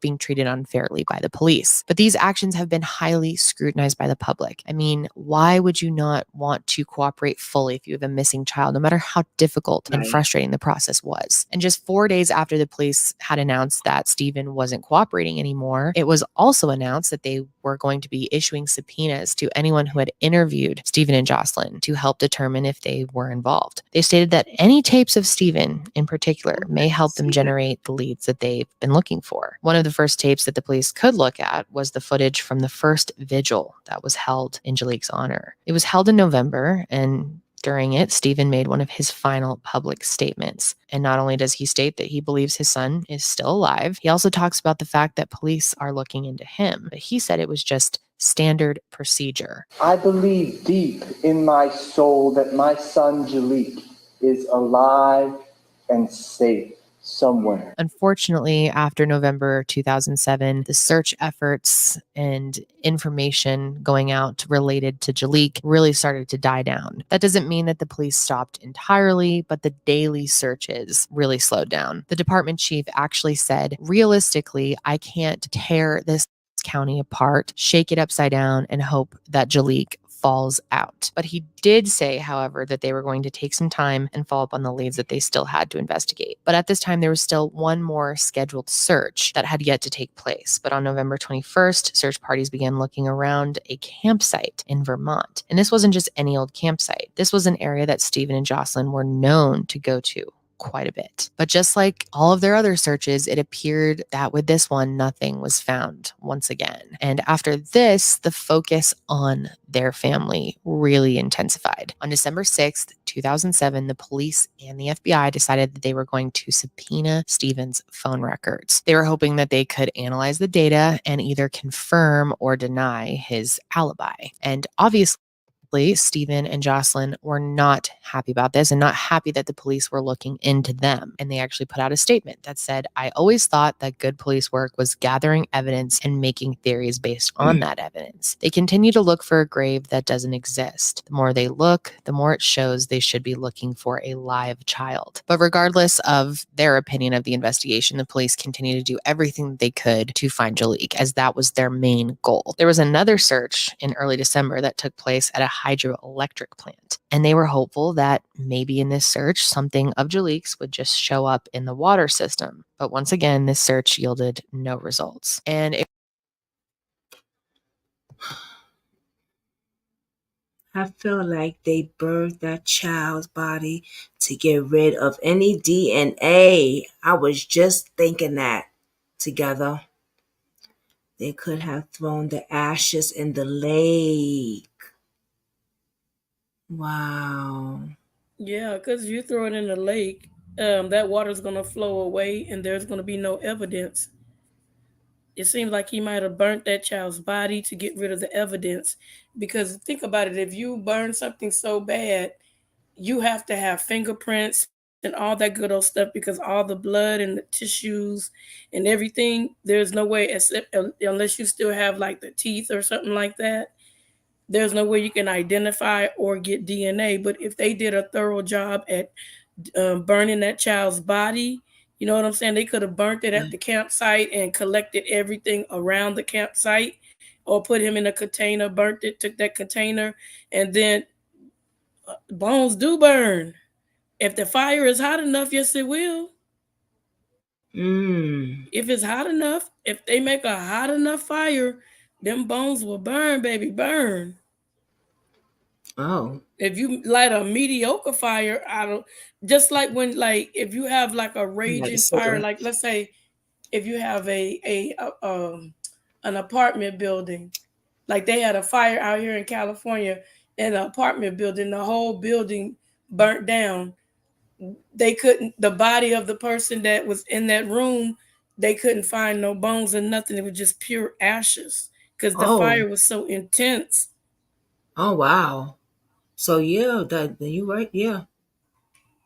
Bones and everything. God damn. Yeah. Shit. If it's an intense fire, Wow. if it's just a little fire, nah. Right. Mm. And they said, yes, bones can burn in intense heat. When exposed to high temperature, bones undergo a process called cremation. During cremation, the organic components of the bones, such as the collagen and other proteins, are destroyed by heat, leaving behind primarily inorganic materials like calcium and phosphorus. So if it's like an intense heat, yeah. Yanu said every time I seen it on TV, they show bones. They find bones. Right, but if it's not an intense fire, like I said, like Right. we don't like if it's a really intense. She's right about what she's saying, but what I'm saying, what I just read, like they said, if it's an intense fire, like say whatever the temperature is for cremation, we don't know if he looked it up. We have no idea what he looked up Mm. to dispose of the body. We have no clue whatsoever if he looked at the library. We don't know what he did. You know what I'm Yeah. saying? I'm just speculating. But if Right. he had a high intense fire, it would become ashes, like when you cremate your family, and you can just Yeah. throw that in the ocean and you ain't gonna find no DNA in there. No. Nope. You They sure close to not. the water. That's the problem. Yeah. And they Yeah. looking Even if right an at the alligator, water. It seems as and though he even had enough time to have a fire to burn long enough. Do all So this. it's not just yeah, the temperature, but it's the amount of time that it has to burn at that temperature okay, for it to turn into the ashes that you're talking about. right. He had enough time. I feel as though my question is at this point is who did he know in that department that would protect him like this? Knowing that he took this child to a vacant home and then not arresting him, still, even after you claim that it's a homicide in 2012, why is he not in jail? Because like you said, he probably have somebody that's protecting him, just like this girl. She got a ride home. She was like 15, I think. I may be wrong about the age. And she was tipsy. And he was like, I'm your dad's friend. He took her home to his house instead of taking her home to her house. And he impregnated her.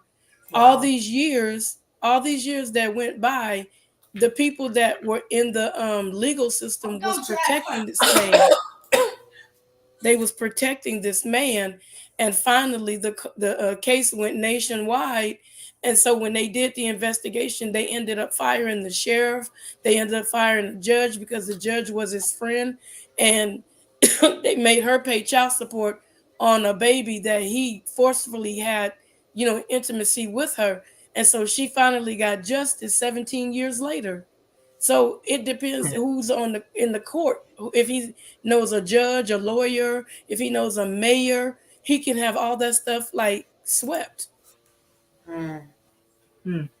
Jeez. It's horrible. Yeah. And they work But you're together. absolutely right. You're absolutely right. You knew, but those are like little house fires when the police come out and the fire trucks come and put it out.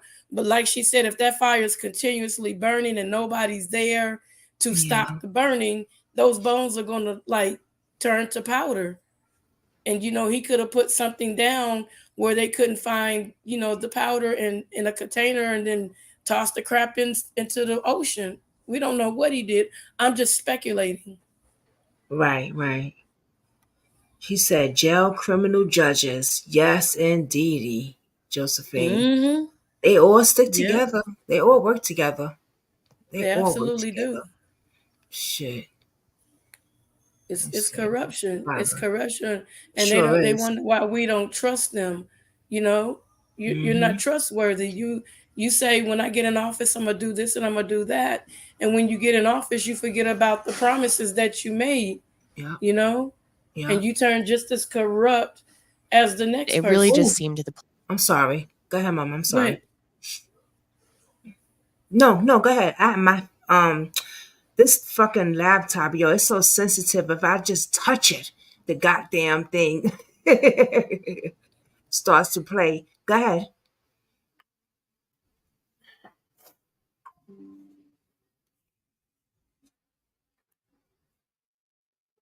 Oh, I didn't start Where'd no she live go? at 10. Did I put a live on for 10 o'clock tonight? Hell no. Oh, shit. I just seen the damn notification pop up. I am canceling that one.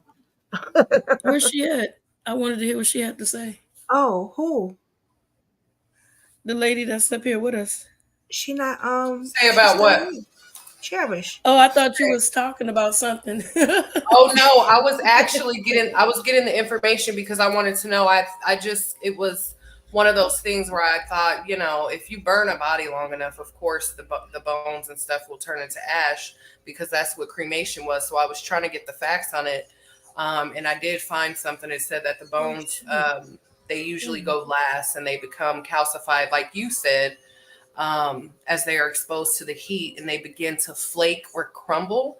They said an average human body takes from 2 to 3 hours to burn completely and will produce on average 3 to 9 pounds of ash. And that is at 1100 degree Fahrenheit or 593 degrees Celsius. So yeah, it has to burn consistently for some hours. He had that time. Like I said, after he fed the child dinner, he could have took him home and, it's a 12-year-old kid. So for all we know, he could have burned the child alive. Or drugged him and did it. It's just sad. Mm-hmm. It's just a sad situation. Wow. Very sad. But yeah, that was for you knew. Because you knew said bones don't burn, and they actually do, love. At 11,000 Fahrenheit. That's crazy. Wow. Melts. 1,100, not 1,000. Wow. Damn. All right. That's sad. Beyond. Wow. Beyond, but that's one possibility. What if he took and sold that child? Another possibility. Yeah. Into trafficking. Yep. Yeah. And he can't fight back, so that'll be a good victim. Yeah. Yeah. And look at how. But then again, once they get past. but once they finish using you up in trafficking, they normally terminate your life. Yep. Because they don't want you to be a witness. Yep. They don't want you to talk about what's happening.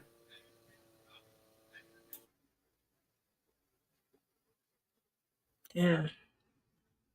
All right. Let me finish playing this. Police and FBI at this point that something happened to Jaliek. How could a 12-year-old boy just disappear without a trace? So there were several groups outside of the police who got involved with the search, and one of those groups is called the Adam Group, and they are a group of former police officers who work with the National Center for Missing and Exploited Children. So there were a lot of people that wanted to see Jaliek be found or to find out what happened to him. So around Christmas time of 2007, a task force was actually put together called the Find Jaliek Task Force. And this was put together by Elaine Person. And many of his former foster families got involved with this. And the police, even though it wasn't directly associated with them, did publicly support them. The task force helped plan fundraisers, opened up a hotline and a website, and they even put together educational events about foster care and adoption. And they were all adamant that Jaliek did not run away and that he definitely did not go join a gang. And probably one of the most interesting things to come out during this time was a statement from Elaine Person. If you remember earlier, I talked about a letter that was left behind by Jaliek when he went missing. So as a reminder, this note said, "Dear everybody, I'm sorry for everything. I won't bother you anymore. Goodbye, Jaliek." Now, Elaine Person says that this was actually written at her house during his respite care stay. According to her, this was not a runaway note. This was written while he was in her care when Stephen and Jocelyn had him write apology letters after he was kicked out of his homeschool program. Many people believe that when he said, "I won't bother you anymore," he meant that he would not be returning to the homeschool program. And if you remember, this was a huge piece of evidence that led police to believe that he was possibly a runaway in the beginning. So now that there was doubt being cast on this letter, the police had to consider that he really was met with foul play, which is something that they were considering for a while. But this really kind of pushed everyone in that direction. Also around this time, in late December of 2007, a second vigil was held in Jaliek's honor. And I bring this up because two very important people did not attend. I'm sure you can guess who they are: Stephen and Jocelyn. Even his adoptive grandparents were there, and they were sad that his adoptive parents weren't there. Jaliek's grandfather, Dennis Smith, actually said, "We miss him so much. The holidays, I think, make it harder. There's a sense of joy and peace that is missing." And what's even more shocking is Stephen was seen in the community taking down flyers leading up to this event. And Stephen said that his reasoning for doing this was because he felt that Elaine and her husband were working against them. But Stephen also publicly said that he found it to be wonderful that the task force was making efforts to find Jaliek. So which is it? Very mixed statements coming from Stephen at this point. And these kind of contradictions are what make people so wary about Stephen. I'm not privy to much of the investigation because the police are still working on the assumption partially that I did something wrong. Jocelyn was pretty much forthright with us all the time. Stephen was hit or miss, but then stop communicating, hire an attorney. This is your kid that's missing. Now, Stephen and Jocelyn did put up a $25,000 reward for any information that could lead them to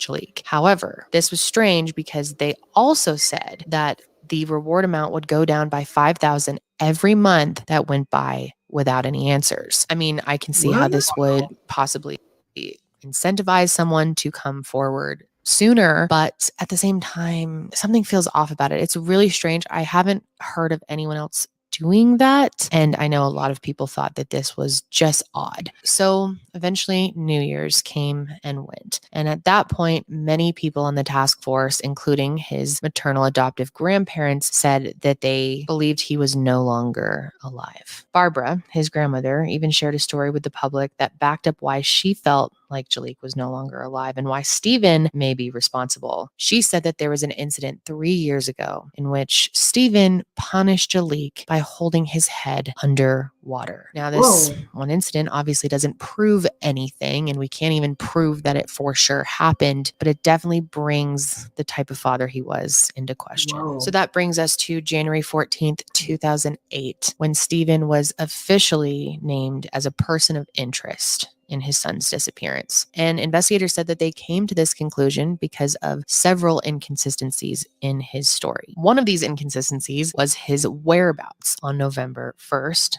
and November 2nd. Turns out there's surveillance footage of a gold Chrysler minivan matching the description of Stephen's car driving at 12:16 a.m. on November 2nd. Now, if you remember, Stephen said he and Jaliek both went to bed and stayed at his parents' vacant home on the night of November 1st. And at no point did he ever say that he left the house. So if this was Stephen's car driving at 12:16 a.m., what was he doing? To be clear, the police couldn't 100% say that this was Stephen because the driver was unclear in the surveillance footage. In order to actually determine that he was a driver, they had to look at his cell phone records, and they were still waiting for his cell phone data to come back. To try and speed up the process, they asked the public if anyone owned a gold Chrysler minivan and was possibly out driving at this time to come forward, and no one ever did. So after this, a little less than 2 weeks go by with no updates. That is until January 23rd, when an anonymous letter comes into the police that says Jaliek is still alive. And before I read you this letter, I just want to preface that this letter is super, super weird. It says, Jaliek still alive. Needed a foot soldier for this war on drugs. Picked him up. It's time. Every good thing in this world started with at Route 40, Post 30. He's okay. No fake.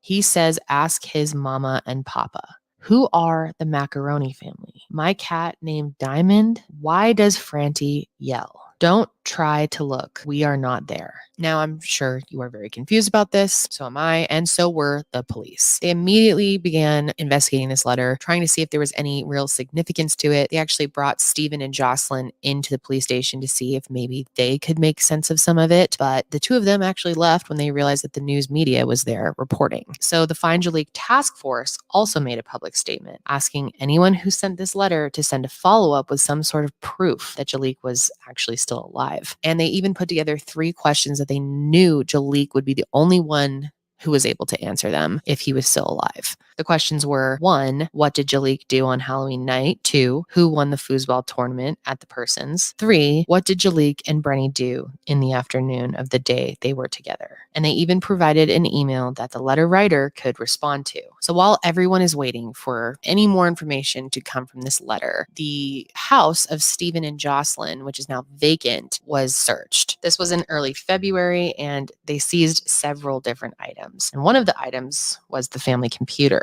And the police were hoping to find any signs that Stephen possibly could have written the Jaliek is alive letter. So shortly after this, the cell phone data was analyzed. And I'm sure it's not a big shocker to hear that Stephen had lied about where he was on November 1st. And investigators learned that Stephen had lied about the route that he took to his parents' vacant home that night. Stephen had said that around 8:15, he was on Route 40, Melrose, New York. But his phone data showed that he was 25 miles south in South Troy. So why lie about the route you took home, Stephen? Now, obviously, with an open case, the police have information that they don't share with the public. And I was not able to find whether or not they confirmed with cell phone data that Stephen lied about going out that night in his minivan at 12:16 a.m. But it definitely seems that police were convinced that he was not telling the truth about that night. And to top it off, as this new information is coming out, Stephen and Jocelyn pack up their lives and their kids and move to Vermont. If you had a missing child, why would you move away from the home that they were used to, that they knew you would be in case they came back? Jaliek had lived with his adoptive parents in this home on Raven Way in Greenwich. Just 3 months after Chief Bell says the parents stopped being cooperative,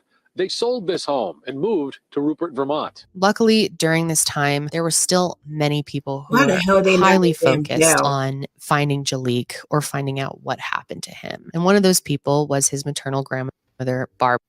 Why aren't they arrested or something? What, not enough evidence? What the fuck? Excuse my language, but god damn. This shit's crazy, man. They took that damn laptop. It had to be something on that laptop, man. It had to be. This is very odd. It sure the hell is. It sure is very odd. I think it's really ridiculous too. Yeah. It doesn't seem as though, circumstantial evidence was a problem with this case. Like, and we've seen plenty of people convicted, with circumstantial evidence, just, Yep. wow. Unbelievable. Wow. That baby had no chance. Nope.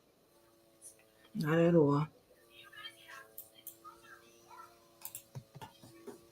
And then once again, the mother stands by and lets it and doesn't say a goddamn thing. Yeah.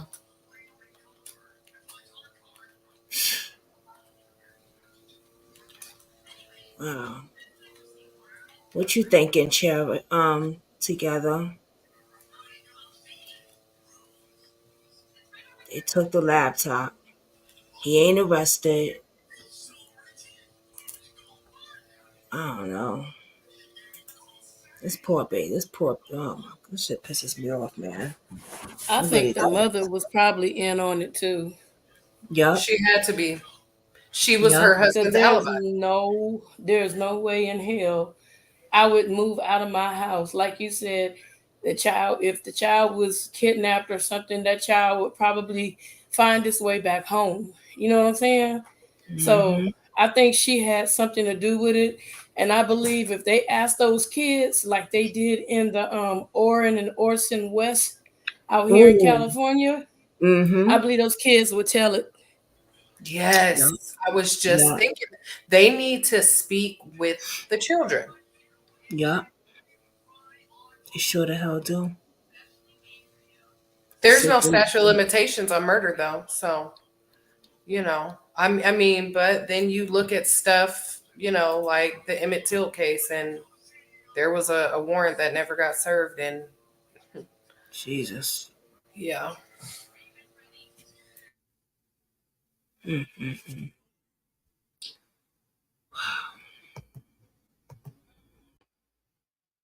Barbara, and she was actually trying to get custody of him just in case he did return. She felt like even if Stephen and Jocelyn had nothing to do with Jaliek's disappearance, that they still were not fit to take care of him, that they were not treating him properly. Now, it's kind of strange, but she was denied custody by a judge, but that's probably just because he's a missing person. And I'm assuming that makes it all much more complicated when it comes to custody. Barbara was growing more and more frustrated by the day, more determined than ever to find out what actually happened. And that led her to do something kind of crazy, but in my opinion, it's very understandable. And this was about 5 days after she was denied custody. So it's possible that kind of led her to do this. But she ended up breaking in to Stephen and Jocelyn's house, and they had left the house vacant when they moved to Vermont. And luckily this wasn't for nothing, because Barbara found something, and something important. She actually found a piece of Jaliek's clothing that he was believed to be wearing when he went missing. Now, she did get charged with burglary, but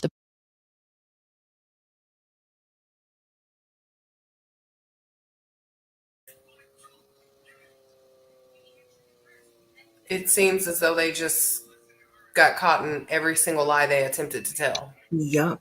Yet no Girl, charges.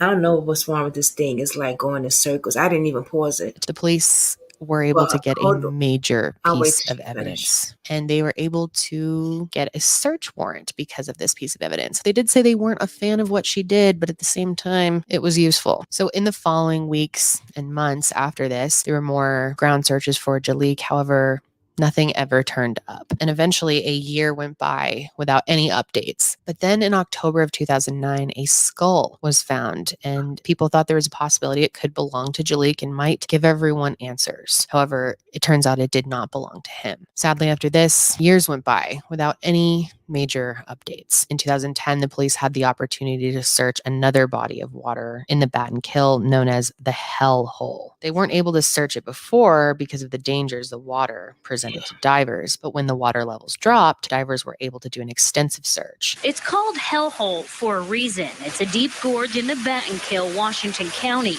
and it's almost inaccessible because of the surrounding high cliffs. The current is so fast it looks like a whirlpool, and underwater is littered with dangerous debris from a mill upstream. But today the river was the lowest it's been since Jaliek went missing, so state police divers went in. But sadly, no body was found, and the police were left once again with nothing. Jim, it was a risky dive, and that's why it took so long to get done, but state police didn't find human remains. Then on December 13th, 2012, it was announced that Jaliek's case was no longer considered a missing persons case. It was considered a probable homicide. And when that news was announced, Jaliek's grandparents made a very emotional statement. It's a hard day. It's a sad day. We, have always held out hope that, Jaliek is alive and would be coming home. For Jaliek's grandparents, hearing the word homicide is horrifying. This is really hard. I mean, we want closure. We need closure. But, it's been 5 years and it's another holiday season, and it makes it really hard. In 2014, the police went and searched the home he was last seen in, Stephen's parents' home, which had since been sold. And the new owner said the police could come and search it. However, nothing came out of it. In 2017, there was a second skull that was found by a hiker along the Hudson River. And when they analyzed it, they believed that the skull belonged to someone, a boy, between ages 10 and 13. And because Jaliek was 12, they thought maybe it could be his. However, once again, it wasn't him. And unfortunately, the chief who was in charge of this case actually passed away in 2018. The state police and FBI continue to follow up on tips, including one that came out as recently as June of 2022. A new lead. State police investigators say they've gotten new, credible information. First on 13, state police investigators follow a new lead that brings them to this large wooded preserve, hoping to find evidence that could ultimately bring justice for Jaliek. A tip came in that alerted police to the South Troy Dodgers field. And if you remember, South Troy is the area where Stephen was placed by cell phone records the night of Jaliek's disappearance. And police haven't given us any specific details about the search or the tip that came in. All they've said is that it was one worth pursuing. Have you found anything today that might provide some hope to Jaliek's family? Well, with any lead, and right now I can't say that we've, I can't get into what we have or have not found. And investigators were on the scene for about 6 hours before they shut the search down. And sadly, we don't know if anything was found. Former lead investigator on the case, Tom Aiken, says this is one of the more challenging cases state police have tried to solve over the years. It got to a point where we were getting in leads not only all over the area and all over the state, but also in different areas of the country. I hope and pray that they find and bring closure, not only to Jaliek and his family that actually loved him, but also to hold the ones accountable who hurt him. So it's now been 15 years since Jaliek Rainmaker disappeared. Jaliek was last seen wearing a gray t-shirt with a dragon on it, blue jeans, and black high-top sneakers. He was 5'6", weighed approximately 105 pounds at the time of his disappearance. And I really wish that there was more to report on at this time. I'm hoping that one day there will be more to share on this case. But for now, that's really all we have. So if you know anything about Jaliek Rainmaker's disappearance, please contact the Cambridge Greenwich Police at 518-677-3044 or the state police at 1-800-GIVE-TIP or email crimetip@troopers.ny.gov. Like I said at the beginning of this video, cases like this are so frustrating, especially when foster care is involved. There's just so many instances of horrible care and abusive homes, and it's just so depressing to hear about, but it's so important that we talk about it. I really hope that one day there are at least some answers for everyone who misses Jaliek to this day. It's just a shame how challenging his life was right out the gate. I mean, he just didn't deserve any of this, and it's very sad thinking about his potential as an adult now. He's only 2 years younger than me. I can't even imagine what he would be doing at this point if he had the proper care in his life and the proper therapy as well. Right. Limited edition. We have limited. Oops, sorry. Damn. That was, wow. Poor baby. Shit. I hope like I said before, they need to slowly torture them until they tell the truth.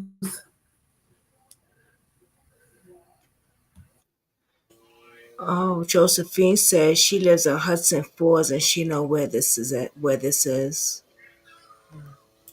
I live upstate and I don't know where this is.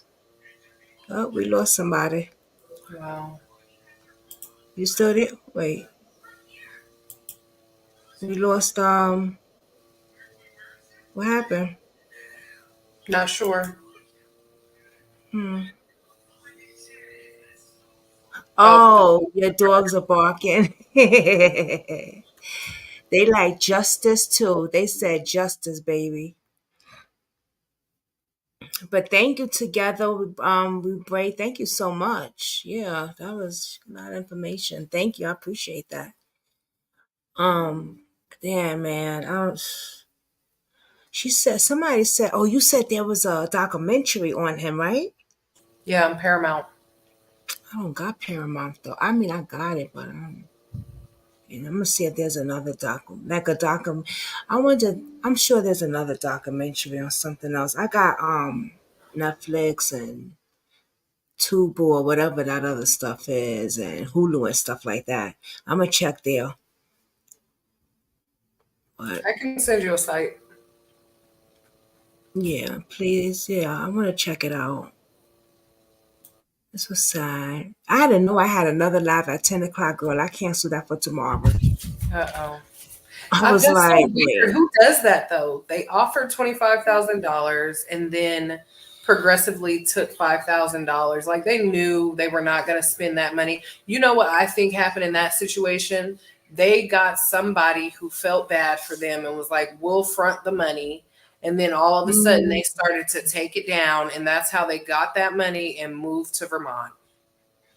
Ooh, ooh, Yeah. ooh, yes, could Yep. be. Allegedly, could be. Yup, with the money. Yeah. Wow. I mean, because they were just sleeping in a house with no water and hanging out Right. at vacant homes. Like, what? Wow. And then they got some of this money, and people were sending, and that's sad.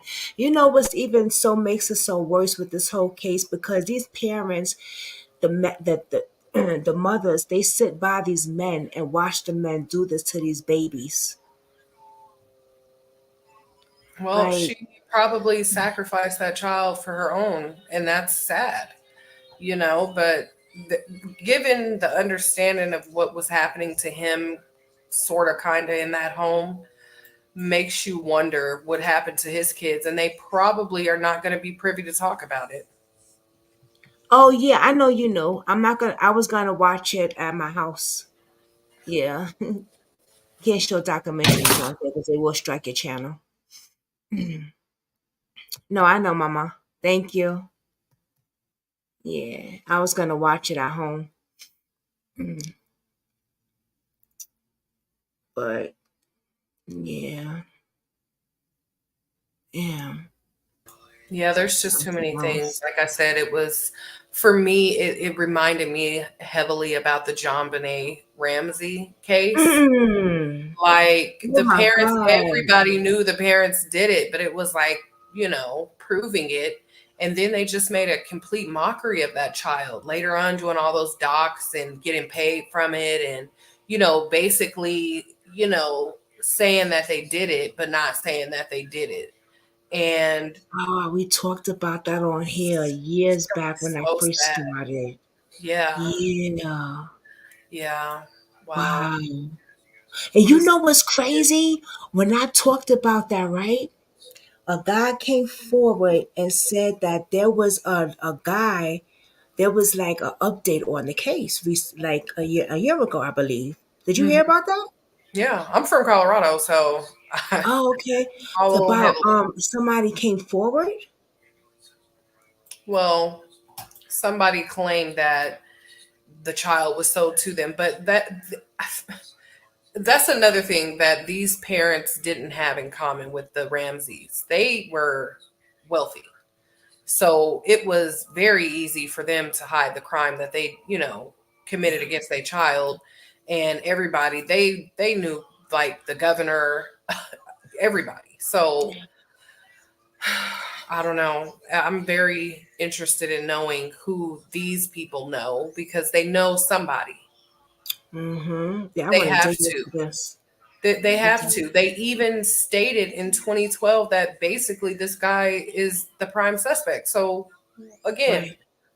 there was not enough evidence to, warrant anything. Right. I mean, come Not on, even y'all. We're child in there. neglect. Oh, Something. this is what I wanted to say. When they said that what was it, his mother or his aunt or somebody broke into that house, I said, that's mother effing. I was thinking, that's mother effing right. I thought Right. about the story we did yesterday. So that's another thing, because that's what the police and the FBI, they do. They will, try to get all, and that's why they ask you to tell the story over and over again, because they're trying to catch you in a lie. They want to see if the story is consistent and the details, if they change, right? So when that grandmother broke into the home after they moved out and found the clothing, and it was the same description of what the dad said he had on last, like, that is a lie that they should have blew him up on immediately. Like, he should have been in jail for that. He knew that little boy wasn't going to come back, nothing, and like saying things that are so ridiculous, like he joined a gang. Like, really, bro? Right. But when she knocked down the door, remember the case we did yesterday, and we was like, damn, They didn't do no warrant thing. They waited. Like, we would have banged down the damn door and shit, with the mother and the babies. What was missing yesterday? Remember the case we did yesterday? Yeah. And we was talking about, Yeah. So I give her props for banging down that goddamn door, girl. Yeah. Go get that evidence. But it's just so sad. It is. But also, I want to understand too. I read an article somewhere just a little while ago why they are saying that this is being investigated now as a homicide, but nothing's being done. Like, it's a homicide. Okay, that much. You figured the child has been murdered, and who could have murdered her? Right. So That what's much, being but you done? don't know who did it. Right. So what's going on? What's being done then? Because that was just a new update a year ago. Yeah, it's completely backwards, and it's ridiculous. They need to get some new eyes to look at that case and take it serious. And I want to call Dad needs to be charged. who's in charge? Who's the last person on the case? Maybe we can call. We'll have to figure it out. And I bet get him he's a call. still with the wife too. But if something happens, like the wife leaves them or gets the kids away from them, or one of the kids gets talking about it, the truth will come out. Because the mom, she's probably going to talk to that, with the kids. I don't know. Yeah. It just is giving more than what this child deserved. They should have looked a lot deeper and harder, to solve this case. Oh yeah, for sure. For sure, Mama. Yep. No doubt. Just like what's his name will get his in jail too. Corey Byers. He think he already got beat up the first time when he went in there just for neglect, and now they know that he was charged with this. They're gonna beat the hell out of him.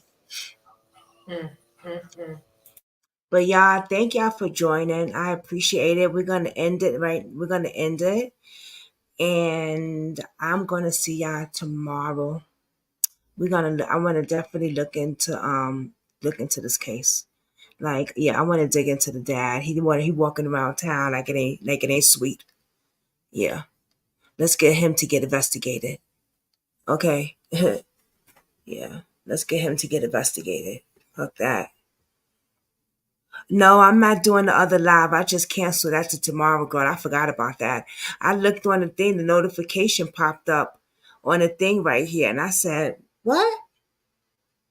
Another live? I hurried up and put tomorrow. Shit. I was like, wait, no. What did you say? No. So we definitely would do that one tomorrow. We did three today, so we're gonna do that one tomorrow. Got it. Everyone have a good night and stay safe out there. Yes, have a good night, everybody. Thank you, Cherish, so much. Thank you, Lou, for joining. Thank you, Josephine, for joining. Thank you, Katie. Thank you. I want to make sure I say her name right because I don't say it right. Hold on. Break, right? That's how you say it? Wait, let me see. I gotta go back. How you say her name? Who's that? The one who was up here. Okay, together we break. How can I just forget? Together we break. Common sense, right? I know it's break, but I just can't get the other part. But I love the name. I love that name. I just love it. I think it's a dope name for a content creator. I just love it. And we got to check her peace, out. Everybody. It was good. Thank you for having me. If you haven't already, like, subscribe, share the videos. Look forward to seeing you guys. Thank you. Good night, everybody. Have a blessed night. Be safe. Please be safe because it's a dirty, dirty world out there, y'all. Okay? All right. I will see y'all tomorrow. Oh, we definitely going to do updates on him. We're going to get into this. We actually are going to call the detective on this case. We're going to call the detective on this case. Yeah. So let's find out who the detective is. Anybody, any of us, let's find out who the detective is and let's get busy on live. We like to call them on live. Get their asses on live. I ain't got no problem asking the cop a damn question on live. Y'all know how I do. Bye. Oh, yeah, and another thing. Let's see if we can find his parents on Facebook or some other social media. Let's get their asses on. Let's get them. Okay. Okay, now I'm leaving. Bye. Bye, you know. Get them, baby.